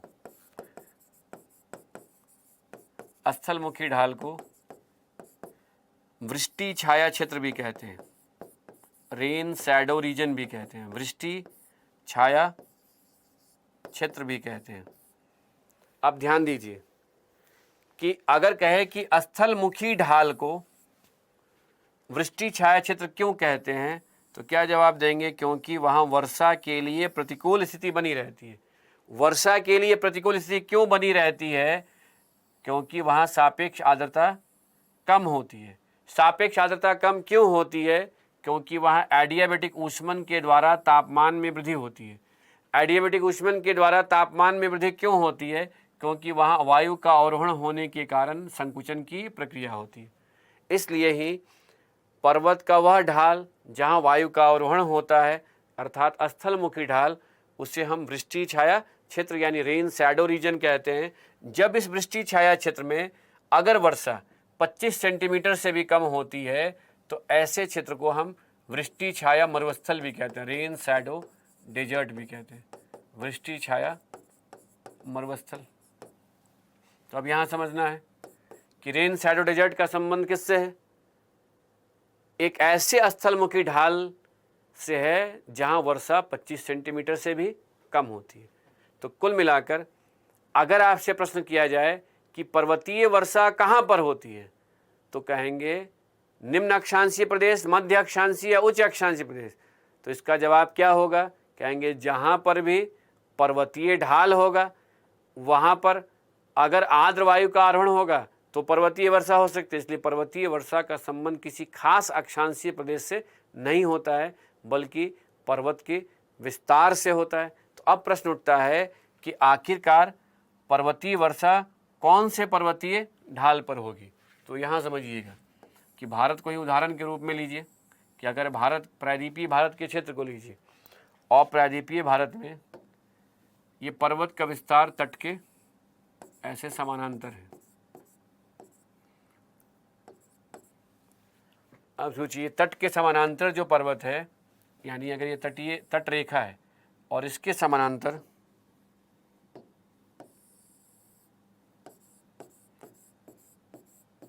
अगर पर्वत का ऐसे ढाल है, पर्वतीय ढाल, तो जब हवा समुद्र से स्थल की ओर प्रवेश करेगी तो ये पर्वत का ढाल समुद्र की ओर है और ये पर्वत का ढाल स्थल की ओर है। तो समुद्रवर्ती ढाल, पर्वत के समुद्रवर्ती ढाल पर आर्द्र वायु का आरोहण होने पर वर्षा होगी। तो इससे क्या स्पष्ट होता है कि तट के समानांतर पर्वतों का विस्तार होने पर तटवर्ती ढाल पर पर्वतीय वर्षा अधिक मात्रा में होती है। यानी जब पर्वतों का विस्तार तट के समानांतर होता है और पवन की दिशा ढाल के लंबवत होती है। ये दो इंपॉर्टेंट पॉइंट है जिसको ध्यान रखना है। पवन की दिशा का ढाल के लंबवत होना और पर्वत का तट के समानांतर होने पर पर्वतीय वर्षा अधिक मात्रा में होती है। इसके जस्ट रिवर्स करनी, यानी यहाँ पर ऐसे पर्वतीय वर्षा होगी, यानी अगर पश्चिमी घाट के तटवर्ती ढाल है तो पश्चिमी घाट के तटवर्ती ढाल पर वर्षा अधिक होगी, और वही जो स्थलमुखी ढाल है वो वृष्टि छाया क्षेत्र होगा। तो यह क्षेत्र कौन सा हो गया? वृष्टि छाया क्षेत्र। अगर यहाँ दूसरे कंडीशन को देखिए कि यदि यह तट रेखा है और पर्वत का विस्तार तट के ऐसे लंबवत है, तो इमेजिन कीजिए कि ऐसी स्थिति में अगर पर्वत का विस्तार तट के लंबवत है, ये समुद्र का भाग है, तो दोनों ढाल किधर है? स्थल की ओर है। हवा जब चलेगी तो वो पर्वतीय ढाल के क्या होगी? समानांतर होगी। तो जब तट का विस्तार तट रेखा के लंबवत होता है, यानी पर्वतों के दोनों ढाल स्थल की ओर होते हैं, और पवन की दिशा ढाल के लंबवत तो है लेकिन पर्वत के समानांतर होती है, पर्वतीय ढाल के, तब ऐसे कह सकते हैं कि पवन की दिशा जब ढाल के समानांतर होती है तो भी पर्वतीय वर्षा होने की संभावनाएं कम हो जाती है। तो कुल मिलाकर आपने देखा कि पर्वतीय वर्षा का संबंध किसी खास अक्षांशीय प्रदेश से नहीं होता है, बल्कि पर्वतीय वर्षा उस क्षेत्र में अधिक होती है जहां पर्वत का विस्तार तट के समानांतर होता है और पवन की दिशा ढाल के लंबवत होती है। ऐसी स्थिति में पर्वत का जो ढाल तट की ओर होता है, समुद्रवर्ती ढाल, वहाँ पर अपेक्षाकृत अधिक वर्षा होती है, जबकि स्थलमुखी ढाल वृष्टि छाया क्षेत्र होता है। और वहीं पर अगर आपसे कहा जाए कि जब पर्वत का विस्तार तट के लंबवत होगा, पवन की दिशा पर्वतीय ढाल के समानांतर होगी, तो वहाँ पर्वतीय वर्षा होने की संभावनाएं कम हो जाती है। तो ये था वर्षा के प्रकार में पर्वतीय वर्षा से संबंधित कुछ महत्वपूर्ण बातें। इसके बाद जो तीसरा आप इम्पॉर्टेंट आप कह सकते हैं डिस्कशन है जिसका संबंध वर्षा के प्रकार से है, वह है वाताग्रीय वर्षा। वाताग्रीय वर्षा की प्रक्रिया को हमें बेहतर ढंग से समझना होगा, और वाताग्रीय वर्षा का संबंध वाताग्रीय चक्रवात से भी होता है। इसलिए जब हम वाताग्रीय वर्षा के प्रकार को एक बार समझ जाएंगे कि वो वर्षा के प्रकार कैसे होती है और उसके बाद पृथ्वी सतह पर कहाँ कहाँ वर्षा किस प्रकार से होती है, तब जाकर हम इसी टॉपिक को यानी वाताग्रीय वर्षा के प्रकार और वर्षा के वितरण को आधार बनाकर हम वाताग्रीय चक्रवात भी पढ़ेंगे, जलवायु प्रदेश भी पढ़ेंगे। तो नेक्स्ट जो लेक्चर है उस लेक्चर में हम लोग वाताग्रीय वर्षा के प्रकार, उसकी प्रक्रिया को समझने के साथ यह भी जानने का प्रयास करेंगे कि पृथ्वी की सतह पर वर्षा का मंडलीय वितरण और प्रादेशिक वितरण कैसे है। तो आज के लिए यहीं तक, फिर नेक्स्ट लेक्चर में मिलते हैं नए टॉपिक या डिस्कशन के साथ। धन्यवाद। कैसे हैं आप? लास्ट क्लास में मैंने वर्षण के लिए आवश्यक दशाओं के साथ वर्षण के प्रकार के अंतर्गत संवहनीय वर्षा और पर्वतीय वर्षा से संबंधित कुछ इम्पॉर्टेंट पॉइंट्स को डिस्कस किया था। आज के क्लास के द्वारा आपको वाताग्रीय वर्षा की प्रक्रिया के साथ पृथ्वी की सतह पर वर्षा के मंडलीय वितरण और देशांतरीय वितरण को समझना है। वर्षा के प्रक्रिया को डिस्कस करने के दौरान कहीं ना कहीं हम लोगों ने यह कंक्लूड किया था कि किसी भी क्षेत्र में अगर वर्षा होती है तो वहाँ निश्चित तौर पे आर्द्र वायु का आरोहण होता होगा, यानी आर्द्र वायु के आरोहण के कारण ही जब एडियाबैटिक शीतलन के द्वारा तापमान में कमी आती है तो वायु के संतृप्त हो जाने के बाद संघनन के कारण ही वर्षा की प्रक्रिया होती है। और आपने ये भी समझा था कि जहाँ अधिक तापमान के कारण संवहन तरंग के रूप में आर्द्र वायु का आरोहण होता है, वहाँ संवहनीय वर्षा होती है, जिसका संबंध मुख्य रूप से निम्न अक्षांशीय प्रदेश से है, क्योंकि निम्न अक्षांशीय प्रदेश का ही तापमान अपेक्षाकृत अधिक रहता है। वहीं पर पर्वतीय वर्षा का संबंध किसी खास अक्षांशीय प्रदेश से नहीं होता है, बल्कि इस प्रकार की वर्षा उस क्षेत्र में होती है जहाँ पर्वतों का विस्तार तट के समानांतर होता है और पवन की दिशा पर्वतीय ढाल के लंबवत होती है। आज आपको यह समझना है कि किस प्रकार ठंडी और गर्म हवाओं के मिलने से जहाँ पर टेम्परेचर में डिफरेंस होता है, वहाँ पर अगर गर्म हवाएं ऊपर जाती हैं तो वर्षा की अनुकूल स्थिति उत्पन्न होती है।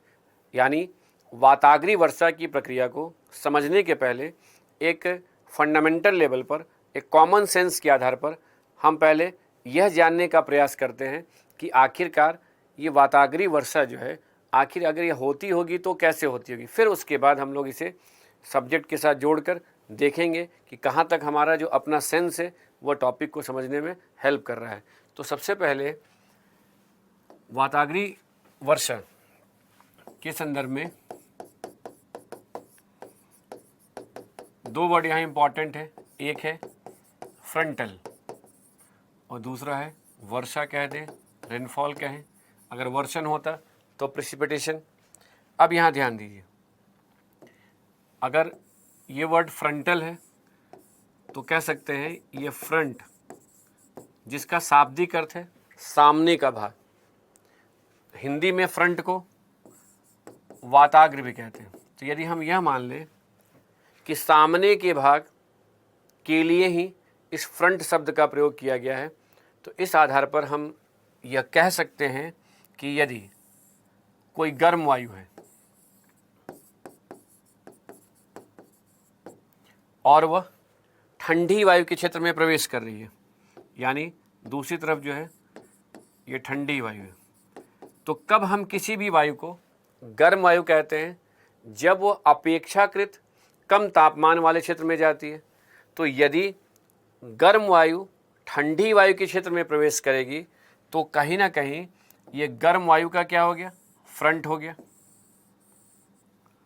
अगर ये गर्म वायु का फ्रंट है तो इसका नाम रखना हो तो हम ये कह सकते हैं कि ये वार्म फ्रंट है, जिसे हिंदी में लोग उष्ण वाताग्र भी कहते हैं। उष्ण वाताग्र।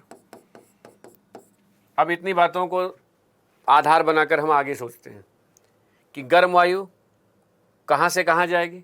तो सीधी सी बात है, निम्न अक्षांश से उच्च अक्षांशों की ओर जाएगी, क्योंकि निम्न अक्षांशीय प्रदेश का तापमान क्या होता है? अधिक होता है। इसलिए जब निम्न अक्षांशीय प्रदेश से गर्म वायु उच्च अक्षांशीय प्रदेश की ओर जाएगी तभी वो ठंडी वायु के क्षेत्र में प्रवेश करेगी। तो अगर वो गर्म वायु का ये उष्ण वाताग्र है तो इस डायग्राम को देखकर इतनी बातें हम कह सकते हैं कि उष्ण वाताग्र गर्म वायु के क्षेत्र को ठंडी वायु के क्षेत्र से अलग करती है। दूसरी बात ये स्पष्ट हो रहा है कि उष्ण वाताग्र पर कौन सी वायु सक्रिय है? गर्म वायु सक्रिय है। किसके क्षेत्र में प्रवेश कर रही है? ठंडी वायु के क्षेत्र में प्रवेश कर रही है। जब कभी भी हम गर्म वायु लिखते हैं या बोलते हैं तो कहीं ना कहीं इसका मतलब या अर्थ किससे है? हल्की वायु से। और ठंडी वायु का तात्पर्य भारी वायु। तो कह सकते हैं कि गर्म अर्थात जब हल्की वायु ठंडी वायु के क्षेत्र में प्रवेश करेगी तो गर्म होने के कारण इस ठंडी वायु के क्षेत्र का तापमान बढ़ेगा।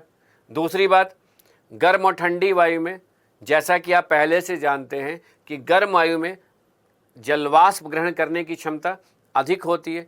इसकी आर्द्रता सामर्थ्य अधिक होने के कारण इसकी विशिष्ट आर्द्रता भी अधिक होगी। तो जब ये गर्म वायु ठंडी वायु के क्षेत्र में प्रवेश करेगी तो न केवल तापमान में वृद्धि होगी बल्कि इस क्षेत्र में आप कह सकते हैं कि तापमान बढ़ने के साथ आर्द्रता में भी क्या होगी? वृद्धि होगी। अब यहाँ समझना आवश्यक है कि उष्ण वाताग्र पर गर्म वायु जब सक्रिय होकर ठंडी वायु के क्षेत्र में जाती है तो हल्की होने के कारण सतह की ओर जाएगी या ऊपर जाएगी। तो स्पष्ट है कि जब वो हल्की है तो ऊपर की ओर ही जाएगी। जब गर्म वायु का ऊपर यानी आरोहण होगा तो ऐसी स्थिति में वो सघन से विरल वायुमंडल की ओर जाएगी, जिससे कि वायु का प्रसरण होगा। एडियाबैटिक शीतलन के द्वारा तापमान में कमी आएगी, सापेक्ष आर्द्रता में वृद्धि होगी और वायु के संतृप्त हो जाने पर अगर संघनन की क्रिया होगी तो बादलों का निर्माण होगा और बादलों का निर्माण होने पर वर्षा होगी। तो कुल मिलाकर सिर्फ फंडामेंटल लेवल पर इतनी बात को ध्यान में रखें कि वाताग्र का मतलब सामने का भाग। तो गर्म वायु के जो सामने का भाग होगा उसे उष्ण वाताग्र कहेंगे और उस वाताग्र पर नाम ही उष्ण वाताग्र है। तो गर्म वायु सक्रिय हो रही है और वो सक्रिय होकर ठंडी वायु के क्षेत्र में प्रवेश कर रही है। वो खुद ही ठंडी वायु को हटाकर ऊपर की ओर जा रही है, इसलिए वहाँ पर उसके ऊपर जाने पर जो वर्षा होगी वो उष्ण वाताग्र पर होने वाली वर्षा होगी। ये एक फंडामेंटल लेवल पर अगर आप कॉन्सेप्ट समझ गए तो अब इसी को हम ठीक इस आधार बनाते हुए इसकी विपरीत स्थिति को समझने का प्रयास करें। यानी इसकी जगह पर अगर गर्म वायु की जगह ठंडी वायु गर्म वायु के क्षेत्र में जाती है तो इमेजिन कीजिए कि ये ठंडी वायु है, यानी भारी वायु है, और किसके क्षेत्र में जा रही है? तो गर्म वायु के क्षेत्र में जा रही है। अर्थात किसके क्षेत्र में जा रही है? हल्की वायु के क्षेत्र में जा रही है। तो कह सकते हैं कि उच्च अक्षांश से निम्न अक्षांश की ओर चलने वाली, यानी कम तापमान वाले क्षेत्र से अधिक तापमान वाले क्षेत्र में चलने वाली जब ठंडी वायु सक्रिय होकर गर्म वायु के क्षेत्र में प्रवेश करेगी, तो ये गर्म वायु के सामने का भाग हुआ, तो ये कौन सा वाताग्र होगा? शीत वाताग्र। शीत वाताग्र नाम क्यों रखा गया, यानी इसे कोल्ड फ्रंट क्यों कहते हैं? क्योंकि ये ठंडी वायु का वाताग्र है, यहाँ ठंडी वायु सक्रिय है। अब कंपैरेटिव स्टडी कीजिए कि यदि गर्म वायु पर, कह सकते हैं कि यदि उष्ण वाताग्र पर गर्म वायु सक्रिय होती है तो शीत वाताग्र पर ठंडी वायु सक्रिय होती है। यदि उष्ण वाताग्र पर गर्म वायु सक्रिय होकर ठंडी वायु के क्षेत्र में जाती है तो शीत वाताग्र पर ठंडी वायु सक्रिय होकर गर्म वायु के क्षेत्र में जाती है। ठंडी वायु भारी होने के कारण सतह पर बैठेगी, सतह की ओर जाएगी, और सतह की गर्म वायु हल्की वायु को किधर भेजेगी? ऊपर की ओर भेजेगी। यहाँ पर भी गर्म वायु का आरोहण हो रहा है, इसलिए यहाँ पर भी एडियाबैटिक शीतलन के द्वारा तापमान में कमी आने पर वायु संतृप्त होगी और ऐसे में कंडेंसेशन होगा, बादलों के बनने पर बारिश होगी। बस अंतर क्या है कि उष्ण वाताग्र पर गर्म वायु खुद ही सक्रिय होकर ठंडी वायु को हटाते हुए ऊपर की ओर जाती है, यहाँ पर ठंडी वायु सक्रिय होकर खुद सतह पर बैठती है और गर्म वायु को ऊपर की ओर विस्थापित करती है। यानी दोनों ही वाताग्र पर गर्म वायु के ऊपर जाने के कारण ही वर्षा होती है, लेकिन शीत वाताग्र पर चूंकि भारी वायु अपने से हल्की वायु को ऊपर की ओर उठाती है तो तेजी से ऊपर की ओर विस्थापित करती है। इसलिए जब कभी भी शीत वाताग्र पर वर्षा होती है तो कहीं ना कहीं तीव्र गति से होती है, और समझ सकते हैं कि जब तीव्र गति से होगी तो कम समय के लिए होगी। जैसा कि लास्ट क्लास में मैंने डिस्कस किया था कि जब कभी भी हवा तेज़ी से ऊपर उठती है तो आसपास की हवाओं से टकराती है, तो शीत वाताग्र पर हवा तेज़ी से ऊपर की ओर जाती है, तो इसलिए जब यहाँ वर्षा होगी तो विद्युत गर्जन के साथ होगी। अब ठंडी वायु है, सघन है, तो जब वो बैठेगी तो सीमित क्षेत्र में सतह पर जाएगी। इसलिए अगर शीत वाताग्र पर वर्षा होगी तो न केवल वो तीव्र गति से विद्युत गर्जन के साथ कम समय के लिए होगी, बल्कि सीमित क्षेत्र में भी होगी। तो ये एक था फंडामेंटल पॉइंट जिसको हमें ध्यान में रखकर अब टॉपिक को समझना है। इतनी बातें अगर हमारे पास पहले से समझ के रूप में हो अपने कॉमन सेंस के आधार पर, तो टॉपिक को समझना हमारे लिए आसान हो सकता है। तो अब समझिए कि ये दिया हुआ है स्थिर वाताग्र, स्टेशनरी फ्रंट। तो यहाँ यह समझना है कि इस डायग्राम को देख कर ये लग रहा है कि ठंडी वायु आ रही है ईस्ट से वेस्ट की ओर और गर्म वायु जा रही है वेस्ट से ईस्ट की ओर। और आप ये एरियल व्यू से, यानी ये कहीं ना कहीं ऊपर से फोटोग्राफ लिया गया है, तो ये एरियल व्यू है। इसको कुछ ऐसे कह सकते हैं कि यदि पृथ्वी की सतह पर 30 डिग्री नॉर्थ को लीजिए और यहाँ 60 डिग्री है नॉर्थ और 90 डिग्री नॉर्थ, ध्रुवीय उच्च वायुदाब के क्षेत्र से जो चलने वाली हवाएं होती हैं वो ध्रुवीय पूर्वी पवन जो ठंडी वायु होती है, और उपोष्णकटिबंधीय उच्च वायुदाब से जो हवाएं चलती हैं उपध्रुवीय क्षेत्र में वो गर्म हवाएं होती हैं, यानी पछुआ पवन। तो इन दोनों को आप कंपेयर कर सकते हैं। कंपेयर करने के रूप में ऐसे देख सकते हैं, अगर उस डायग्राम की स्थिति से देखें तो ये अगर ठंडी वायु है और ये गर्म वायु है, एक पश्चिम से पूर्व की ओर जा रही है और एक पूर्व से पश्चिम की ओर जा रही है। तो अब यहाँ समझिएगा कि उपोष्णकटिबंधीय उच्च वायुदाब के क्षेत्र से जो उपध्रुवीय क्षेत्र की ओर गर्म वायु जा रही है उसकी दिशा कहीं ना कहीं पश्चिम से पूर्व की ओर है, और जो ध्रुवीय उच्च वायुदाब के क्षेत्र से उपध्रुवीय निम्न वायुदाब के क्षेत्र की ओर गर्म ठंडी वायु जा रही है उसकी दिशा ईस्ट से यानी पूर्व से पश्चिम की ओर है। तो ऐसी स्थिति में कहीं ना कहीं जब दोनों हवाएं एक दूसरे के समानांतर और विपरीत दिशा में होती है तो तापीय प्रवणता, टेम्परेचर डिफरेंस के कारण जो वाताग्र बनता है उस वाताग्र को स्थिर वाताग्र कहते हैं। इस आधार पर कह सकते हैं कि स्थिर वाताग्र पर गर्म और ठंडी वायु की दिशा एक दूसरे के समानांतर और विपरीत होती है। चूंकि दोनों ही वायु में से कोई भी वाताग्र पर सक्रिय नहीं होती है, ना गर्म वायु ठंडी वायु के क्षेत्र में जाती है, ना ठंडी वायु गर्म वायु के क्षेत्र में जाती है, इसलिए स्थिर वाताग्र पर सामान्यतः मौसम में परिवर्तन नहीं होता है। इस आधार पर हम कह सकते हैं कि सबसे पहले गर्म और ठंडी वायु के मिलने से स्थिर वाताग्र का विकास होता है और इस वाताग्र पर दोनों वायु की दिशा एक दूसरे के समानांतर और विपरीत होती है। लेकिन जैसे ही गर्म वायु सक्रिय होकर ठंडी वायु के क्षेत्र में जाएगी तो उष्ण वाताग्र का विकास होगा। ठंडी वायु सक्रिय होकर गर्म वायु के क्षेत्र में आएगी तो शीत वाताग्र का विकास होगा। यहाँ गर्म वायु का मतलब भूमंडलीय पवन में पछुआ पवन से है और यहाँ ठंडी वायु का मतलब ध्रुवीय पूर्वी पवन से। यानी कह सकते हैं ध्रुवीय पूर्वी पवन और पछुआ पवन के अभिसरण से सर्वप्रथम स्थिर वाताग्र का विकास होता है, जहाँ पर सामान्यतः मौसम में परिवर्तन नहीं होता है। इसको आप ऐसे देख सकते हैं और सिंपल डायग्राम में कि इधर जो है ये जो विंड का डायरेक्शन है ये ईस्ट से वेस्ट की ओर, इधर ठंडी वायु है और दूसरी तरफ वेस्ट से ईस्ट की ओर ये गर्म वायु का प्रवाह हो रहा है। दोनों एक दूसरे के पैरेलल है और इसलिए इसे स्थिर वाताग्र कहते हैं। जैसे ही गर्म और ठंडी वायु एक दूसरे के क्षेत्र में प्रवेश करती है तो देखिए ये शीत वाताग्र है, कोल्ड फ्रंट। इस इमेज को देखकर पहले समझिए, फिर आगे हम इस प्रोसेस को समझने का प्रयास करेंगे। तो शीत वाताग्र पर ये ठंडी वायु, कहीं ना कहीं ये ठंडी वायु का ये शीत वाताग्र है। ठंडी वायु जब गर्म वायु के क्षेत्र में जाती है तो गर्म वायु को ऐसे ऊपर की ओर विस्थापित करती है और जब गर्म वायु को ऊपर की ओर विस्थापित करती है तो खुद ये वाताग्र पर वो सतह की ओर आकर बैठती है। तो शीत वाताग्र पर यहाँ डायग्राम से भी स्पष्ट हो रहा है कि ठंडी वायु गर्म वायु के क्षेत्र में जा रही है और उसके प्रवेश करने के कारण गर्म वायु का इस वाताग्र पर ऊपर की ओर आरोहण हो रहा है।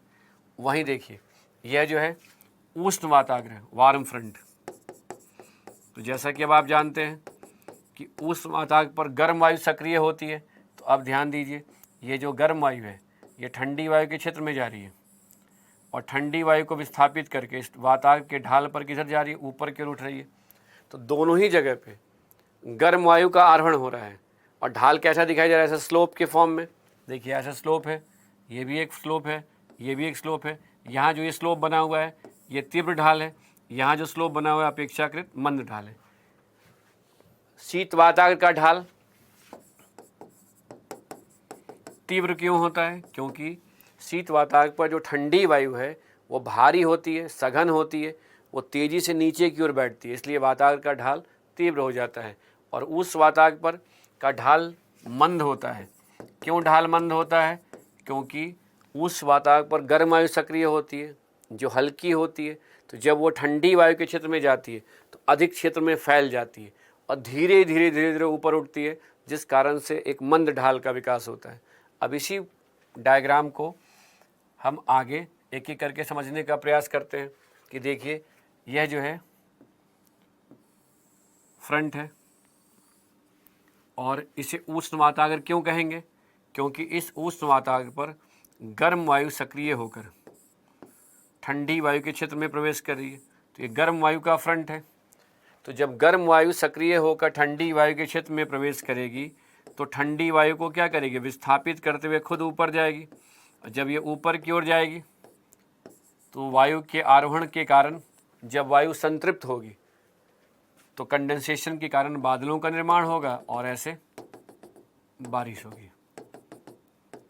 तो इस डायग्राम से यह स्पष्ट होता है कि उष्ण वाताग्र पर गर्म वायु सक्रिय होकर ठंडी वायु के क्षेत्र में जाती है, जिससे ठंडी वायु के क्षेत्र में तापमान के साथ साथ विशिष्ट आर्द्रता में वृद्धि होती है और साथ में गर्म वायु की हल्की होने के कारण और सक्रिय होने के कारण ये गर्म वायु ठंडी वायु को विस्थापित करके धीरे धीरे सतह से ऊपर जाती है और अधिक क्षेत्र में फैल जाती है। इसलिए उष्ण वातावरण पर जब वर्षा होती है तो धीमी गति से होती है, अधिक क्षेत्र में होती है और लंबे समय तक होती है। अब ये समझिए, इससे यह स्पष्ट होता है कि जब पछुआ पवन सक्रिय होकर ठंडी वायु के क्षेत्र में प्रवेश करेगी यानी उपध्रुवीय क्षेत्र में जाएगी, तो पछुआ पवन के द्वारा जो वर्षा होगी वह उष्ण वातावरण पर होने वाली वर्षा होगी। इस आधार पर हम कह सकते हैं कि पछुआ पवन के द्वारा मध्य अक्षांशीय क्षेत्र में सामान्यतः धीमी गति से अधिक समय तक और विस्तृत क्षेत्र में वर्षा होती है। नाम से स्पष्ट होता है कि पछुआ पवन की दिशा पश्चिम से पूर्व की ओर होती है। तो जब ये पछुआ पवन, अगर ये महाद्वीप का पश्चिमी तट है और ये पूर्वी भाग है, ये महाद्वीप का पश्चिमी तट हुआ, ये पूर्वी भाग हुआ, तो ये पछुआ पवन पश्चिमी तट से प्रवेश करेगी। तो इस प्रकार से जो ये उष्ण वातावरण ये बना रहेगा। जैसे जैसे ये पश्चिम से पूर्व की ओर जाएगी वैसे वैसे पछुआ पवन की आर्द्रता भी क्या होती जाएगी, कम होती जाएगी और इसलिए पछुआ पवन के द्वारा होने वाली वातावरणीय वर्षा की मात्रा में कमी आएगी। इस आधार पर कह सकते हैं कि पश्चिमी तट से पूरब की ओर जाने पर पछुआ पवन के द्वारा होने वाली वातावरणीय वर्षा की मात्रा में कमी आती है। ये तो था उष्ण वातावरण। अब देखते हैं कि उष्ण वातावरण के बाद यह कोल्ड फ्रंट, शीत वातावरण।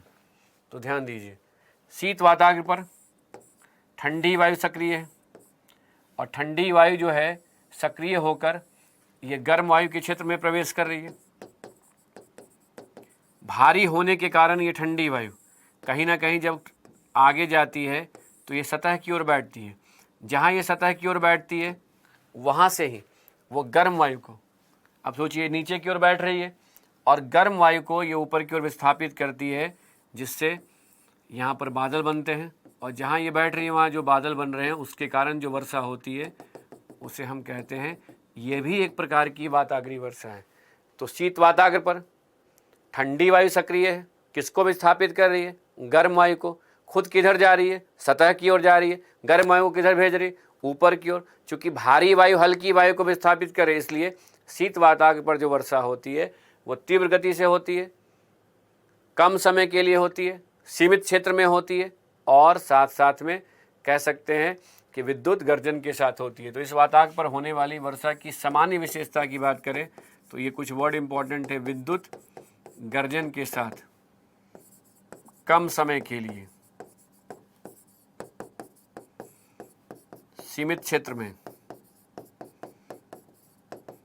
तीव्र गति से होने वाली वर्षा है।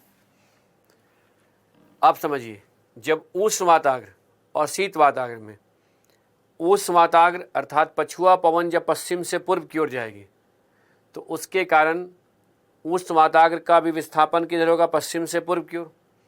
अब ध्रुवीय पूर्वी पवन है, वो पूर्व से पश्चिम की ओर तो आ रही है, लेकिन कहीं ना कहीं आगे उष्ण वातावरण बनता है और पीछे अगर शीत वातावरण बन जाए तो शीत वातावरण और उष्ण वातावरण दोनों की अगर हम बात करें तो चूंकि शीत वातावरण पर ठंडी वायु अपने से हल्की वायु को विस्थापित करते हुए आगे की ओर बढ़ती है, इसलिए शीत वातावरण के विस्थापन का दर उष्ण वातावरण से अधिक होता है।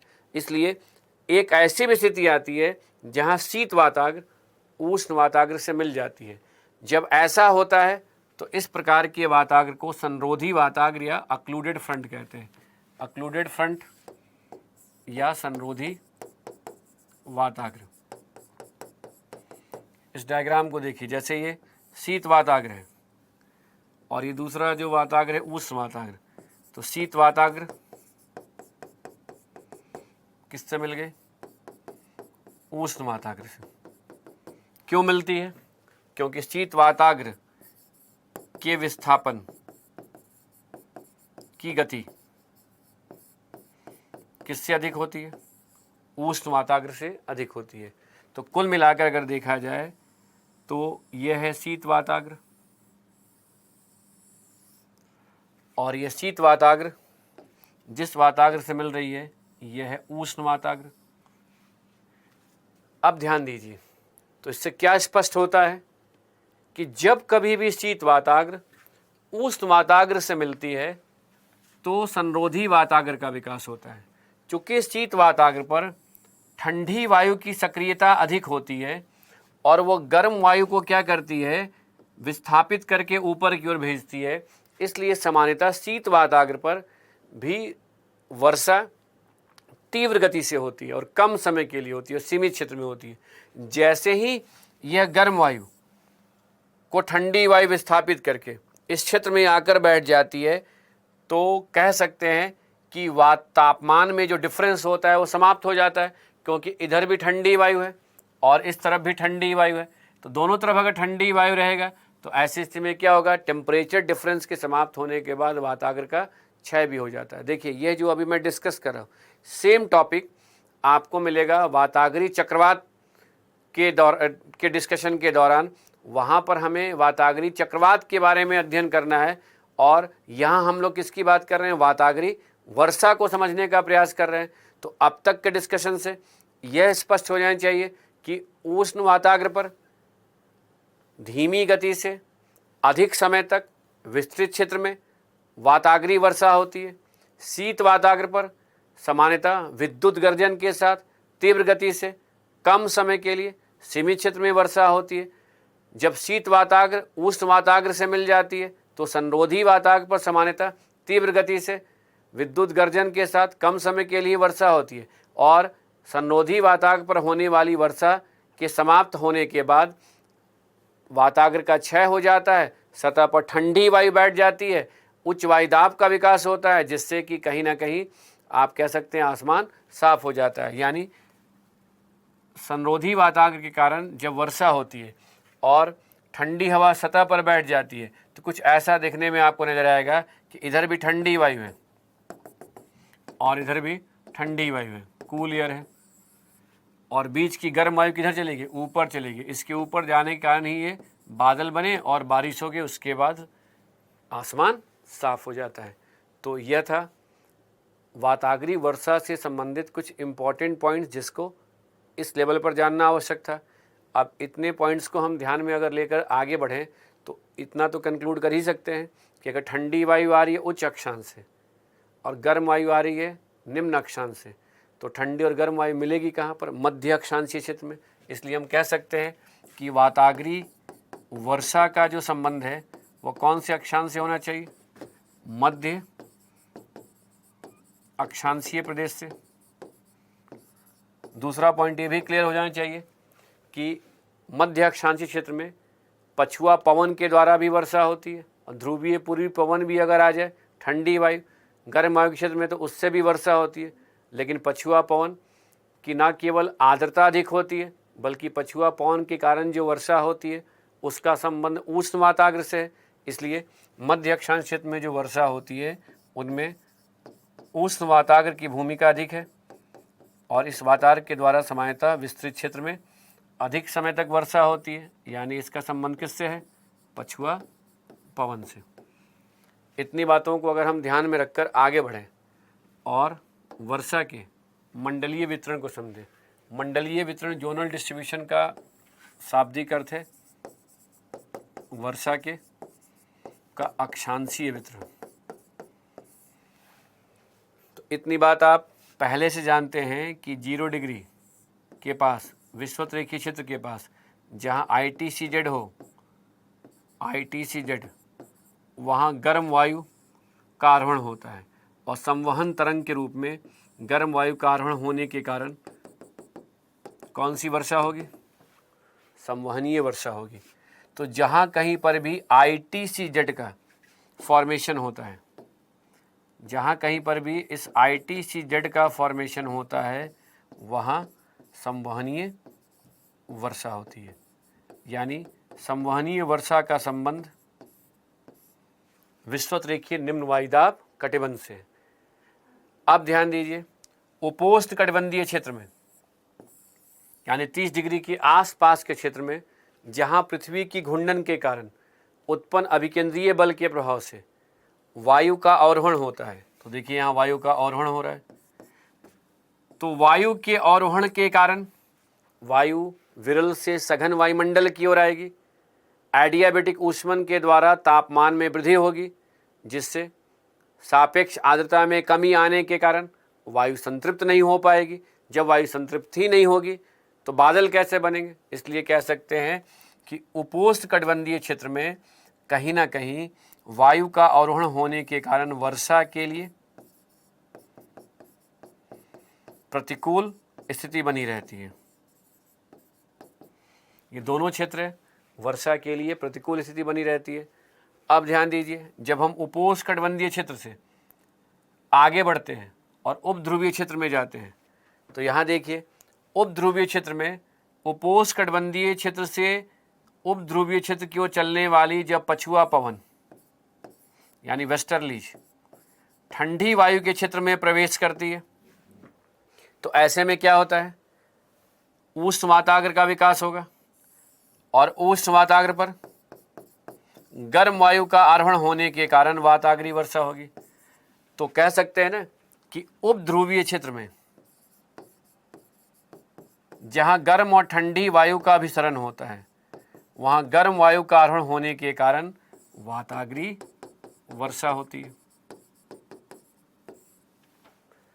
अब देखिए, अगर हम ध्रुवीय उच्च वायुदाब के क्षेत्र में आते हैं, तो ध्रुवीय उच्च वायुदाब के क्षेत्र में ठंडी वायु के सतह पर बैठने के कारण अगर यहाँ ठंडी वायु सतह की ओर आएगी तो सीधी सी बात है, फिर से वायु विरल से सघन वायुमंडल की ओर आ रही है। एडियाबेटिक ऊष्मन होगा, तापमान में वृद्धि होने लगेगी, वायु संतृप्त नहीं होगी, इसलिए वर्षा के लिए प्रतिकूल स्थिति बन जाती है। तो इस आधार पर कहें कि ध्रुवीय उच्च वायुदाब के क्षेत्र में भी वर्षा के लिए प्रतिकूल स्थिति बनी रहती है। इस प्रकार क्या स्पष्ट होता है कि वर्षा के अक्षांशीय वितरण का अध्ययन करने के बाद कहीं ना कहीं यह स्पष्ट हो रहा है कि जहाँ कहीं पर भी वायु का आरोहण होता है, वहाँ पर एडियाबेटिक शीतलन के कारण तापमान में कमी आने से वर्षा के लिए अनुकूल स्थिति उत्पन्न होती है। और जहाँ भी वायु का अवरोहण होता है, उस उच्च वायुदाब के केंद्र में तापमान में होने वाली वृद्धि के कारण यानी एडियाबेटिक ऊष्मन के कारण जब तापमान में वृद्धि होती है तो वर्षा के लिए प्रतिकूल स्थिति बनी रहती है। इसलिए ही विषुवत रेखीय निम्न वायुदाब के क्षेत्र में संवहन तरंग के रूप में वायु का आरोहण होने के कारण संवहनीय वर्षा होती है, जबकि उपोष्णकटिबंधीय क्षेत्र में वायु का आरोहण होने के कारण वर्षा के लिए प्रतिकूल स्थिति बनी रहती है। और उपध्रुवीय क्षेत्र में वायु गर्म और ठंडी वायु के अभिसरण के बाद गर्म वायु का आरोहण होने के कारण वाताग्रीय वर्षा होती है, और ध्रुवीय क्षेत्र में ठंडी वायु का आरोहण होने के कारण उच्च वायुदाब के केंद्र में वर्षा के लिए प्रतिकूल स्थिति बनी रहती है। तो कुल मिलाकर हम ये कह सकते हैं कि ताप कटिबंध का दाब कटिबंध से, ताप और दाब कटिबंध का पवन कटिबंध से, और इन तीनों का वर्षण कटिबंध यानी प्रिसिपिटेशन बेल्ट से भी संबंध होता है। इस आधार पर हम कह सकते हैं कि जो ये प्रिसिपिटेशन यानी वर्षण कटिबंध है, इसका भी क्या होगा? विस्थापन होगा। अगर हम सितंबर से दिसंबर की बात करें, सितंबर से दिसंबर के मध्य ये जो बादल हैं, इनका शिफ्टिंग किधर होगा? साउथ में। और वहीं यदि हम ग्रीष्मयानांत की बात करें, मार्च से जून के मध्य में जो ये बादल हैं, इनका किधर शिफ्टिंग होगा? नॉर्थ की ओर। तो भारत में यह बादल मार्च अप्रैल मई के समय क्या होंगे? शिफ्ट होंगे। तो ऐसी वर्षा हो सकती है। और वहीं सितंबर के बाद दिसंबर के बीच में जब ये शिफ्ट होते हैं तो भारत के उत्तरी मैदानी क्षेत्र में, पर्वतीय क्षेत्र में ये वाताग्रीय वर्षा होने की संभावनाएं बन जाती है। ऐसा कुछ आपको जब आप मॉनसून टॉपिक पढ़ेंगे तो फिर से डिटेल में जानने का मौका मिलेगा। फिलहाल यहाँ आपने वर्षा के मंडलीय वितरण को वायुदाब कटिबंध से जोड़कर यानी रिलेट करके समझने का कोशिश किया। अब अंततः ये भी देख लेते हैं कि वर्षा का रीजनल डिस्ट्रीब्यूशन कैसे होगा, यानी इस टॉपिक को जलवायु प्रदेश से लिंक करके पढ़ने के पहले कितनी जानकारी आपके पास होनी चाहिए। तो सबसे पहले देखिए कि 0 डिग्री विषुवत रेखा के पास यानी विषुवत रेखीय क्षेत्र में वर्ष भर तापमान अधिक रहता है और इसलिए यहाँ सालों भर यानी पूरे वर्ष संवहनीय वर्षा होती है। इसलिए जो यह जोन दिखाई दे रहा है जो ब्लू कलर में, ये संवहनीय वर्षा का क्षेत्र है। साथ में ट्रॉपिकल रीजन में उष्णकटिबंधीय जो प्रदेश है जिसको आप कह सकते हैं 30 डिग्री तक का जो क्षेत्र है, इस क्षेत्र में गर्मी के समय भी क्या होता है, संवहनीय वर्षा होने की संभावनाएं बनी रहती है। तो यह वह जोन है निम्न अक्षांशीय प्रदेश जहां वर्ष भर विषुवत रेखीय क्षेत्र में संवहनीय वर्षा होती है और अन्य क्षेत्र में गर्मी के समय संवहनीय वर्षा होती है। और इस क्षेत्र में कौन से पवन का प्रभाव रहता है, व्यापारिक या सन्मार्गी पवन का। इसलिए कह सकते हैं इस क्षेत्र में सन्मार्गी पवन के द्वारा समुद्र से स्थल की ओर आर्द्रता के रूप में आप कह सकते हैं वर्षा की स्थिति बनती है। तो इसलिए महाद्वीप के पूर्वी तट से पश्चिम की ओर जाने पर वर्षा की मात्रा में कमी आती है। यानी इस आधार पर कह सकते हैं कि ट्रॉपिकल रीजन में जहाँ सन्मार्गी पवन का प्रभाव रहता है वहाँ सामान्यतः महाद्वीप के पूर्वी तटीय क्षेत्र में सन्मार्गी पवन के द्वारा वर्षा अधिक मात्रा में होती है। और जब यही सन्मार्गी पवन पूर्वी तट से होते हुए किधर जाती है, पश्चिम की ओर, तो इसकी आर्द्रता कम होती जाती है और वर्षा की मात्रा में भी कमी आती, जो उष्णकटिबंधीय प्रदेश के पश्चिमी तट पर मरुस्थल होने का एक इम्पॉर्टेंट यानी महत्वपूर्ण कारण भी है।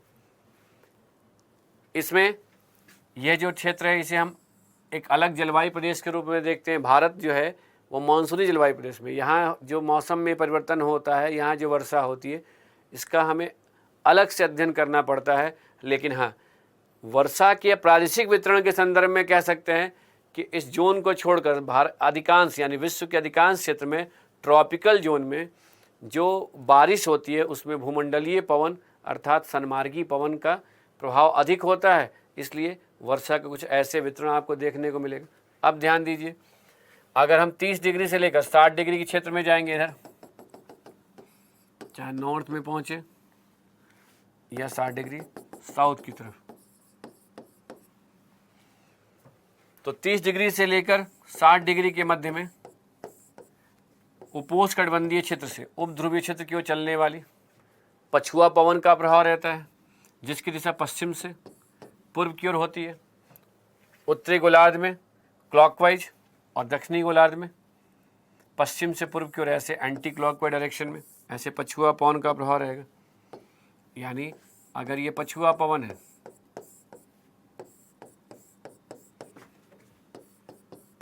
इस क्षेत्र में भी ये पछुआ पवन का अगर प्रभाव है तो दूसरी तरफ से जो हवा आएगी, अगर उसकी बात करें ध्रुवीय उच्च वायुदाब के क्षेत्र से जो हवाएं चलती हैं वो ध्रुवीय पूर्वी पवन है। इधर से जो हवाएं चलेंगी ध्रुवीय पूर्वी पवन है, ठंडी वायु। तो अब यहाँ समझिएगा कि मध्य अक्षांशीय क्षेत्र में जब पछुआ पवन अर्थात गर्म वायु पश्चिम से पूर्व की ओर जाती है तो उस वाताग्र का विकास होता है और इस वाताग्र के कारण पश्चिम से पूर्व की ओर जाने पर वाताग्रीय वर्षा की मात्रा में कमी आती है। इसलिए महाद्वीप के पश्चिमी तट पर वाताग्रीय वर्षा अधिक मात्रा में होती है। जब ध्रुवीय पूर्वी पवन पूरब से पश्चिम की ओर आती है और दोनों ही हवाएं एक दूसरे के समानांतर चलती है तो स्थिर वाताग्र का विकास होता है। जब पछुआ पवन अर्थात गर्म वायु ठंडी वायु के क्षेत्र में प्रवेश कर जाती है तो उस वाताग्र का विकास होता है और जब ठंडी वायु गर्म वायु के क्षेत्र में प्रवेश करती है शीत वाताग्र का विकास होता है। आगे उष्ण वाताग्र बनता है ऐसे और पीछे से ठंडी वायु के आने के कारण शीत वाताग्र बन जाता है। जब शीत वाताग्र जाकर उष्ण वाताग्र से मिल जाती है तो संरोधी वाताग्र का विकास होता है। ये जो है इस प्रकार से स्थिर वाताग्र, उष्ण वाताग्र, शीत वाताग्र और संरोधी वाताग्र का विकास मध्य अक्षांशीय क्षेत्र में होने वाले मौसम में परिवर्तन से संबंधित है। इसलिए और लेकिन यहाँ पर अगर हम वर्षा की प्रक्रिया के संदर्भ में देखें तो मध्य अक्षांशीय क्षेत्र में पछुआ पवन के द्वारा न केवल अधिक समय तक वर्षा होती है बल्कि विस्तृत क्षेत्र में होती है। इसलिए मध्य अक्षांशीय क्षेत्र में होने वाली वर्षा में पछुआ पवन की भूमिका महत्वपूर्ण है। अब यहाँ यह समझिएगा, प्रेशर बेल्ट के शिफ्ट होने के कारण 30 से 45 डिग्री अक्षांश के मध्य में गर्मी के समय सन्मार्गी पवन का प्रभाव रहता है। इसलिए 30 से 45 डिग्री अक्षांश के मध्य में कहा जा सकता है कि यह वह जोन है जहाँ गर्मी के समय पछुआ पवन के द्वारा वर्षा नहीं होगी। और वहीं ठंड के समय जब प्रेशर बेल्ट का शिफ्टिंग होता है तो 30 से 45 डिग्री के बीच में भी पछुआ पवन का प्रभाव रहता है। इसलिए यहाँ शीत ऋतु के समय पछुआ पवन के द्वारा वर्षा होती है। तो एक बात क्या स्पष्ट हो रही है कि 30 से 45 डिग्री अक्षांशीय क्षेत्र में वर्ष भर पछुआ पवन के द्वारा वाताग्रीय वर्षा नहीं होती है बल्कि शीत ऋतु के समय पछुआ पवन का प्रभाव होने के कारण इस क्षेत्र में वाताग्रीय वर्षा होती है।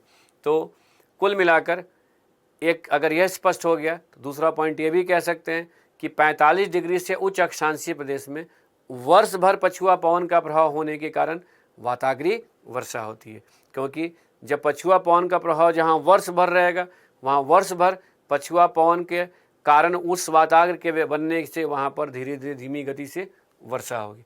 चूँकि शीत ऋतु में पछुआ पवन के साथ साथ ये ठंडी वायु भी प्रभावशाली हो जाती है, तो इसलिए शीत ऋतु के समय उष्ण वाताग्र के साथ साथ शीत वाताग्र के द्वारा भी वर्षा अधिक होती है। इसलिए कहा जाता है कि शीत ऋतु के समय मध्य अक्षांशीय क्षेत्र में वाताग्रीय वर्षा की इंटेंसिटी अधिक होती है। तो 3-4 बातें अगर यहाँ कंक्लूड करें तो पहली बात क्या स्पष्ट हुआ कि निम्न अक्षांशीय प्रदेश में सन्मार्गी पवन के द्वारा वर्षा होती है, मध्य अक्षांशीय क्षेत्र में पछुआ पवन के द्वारा वाताग्रीय वर्षा होती है, 30 से 45 डिग्री अक्षांशीय प्रदेश में ही केवल गर्मी के समय सन्मार्गी पवन के द्वारा और ठंड के समय पछुआ पवन के द्वारा वर्षा होती है। निम्न अक्षांशीय प्रदेश में ग्रीष्म ऋतु के समय वर्षा अधिक होती है और उसमें विषुवत रेखीय क्षेत्र में संवहनीय वर्षा सालों भर अधिक होती है। और वहीं अगर हम उच्च अक्षांशीय प्रदेश मध्य अक्षांशीय में जाएं तो वर्ष भर पछुआ पवन का जहां प्रभाव रहता है वहां वर्ष भर वाताग्रीय वर्षा होती है, लेकिन शीत ऋतु के समय अधिक मात्रा में होती है। तो यहाँ तक की जो बातें थी इनको हमें क्या करना है, एक फंडामेंटल टॉपिक के रूप में लेकर चलना है और इस फंडामेंटल टॉपिक को आराम से अच्छे से रिवाइज करना है। नेक्स्ट लेक्चर में इससे रिलेटेड सारे इंपॉर्टेंट पॉइंट्स को स्लाइड के माध्यम से मैं आपको पहले एक बार रिकैप करा दूंगा, जिससे कि आप यह जानते रहें कि हमें कौन कौन से ऐसे इम्पॉर्टेंट पॉइंट हैं जिसे हमेशा ध्यान में रखकर आगे बढ़ना है।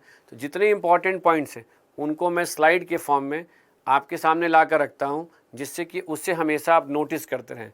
और जब उसे हम रिकैप कर लेंगे तब जाकर हम लोग जो main topic application based topic होगा, जिससे कहीं ना कहीं हम मौसम में होने वाले परिवर्तन को हर एंगल से सोच पाएंगे, वह है एटमॉस्फेरिक सर्कुलेशन, वायुमंडलीय परिसंचरण के प्रकार।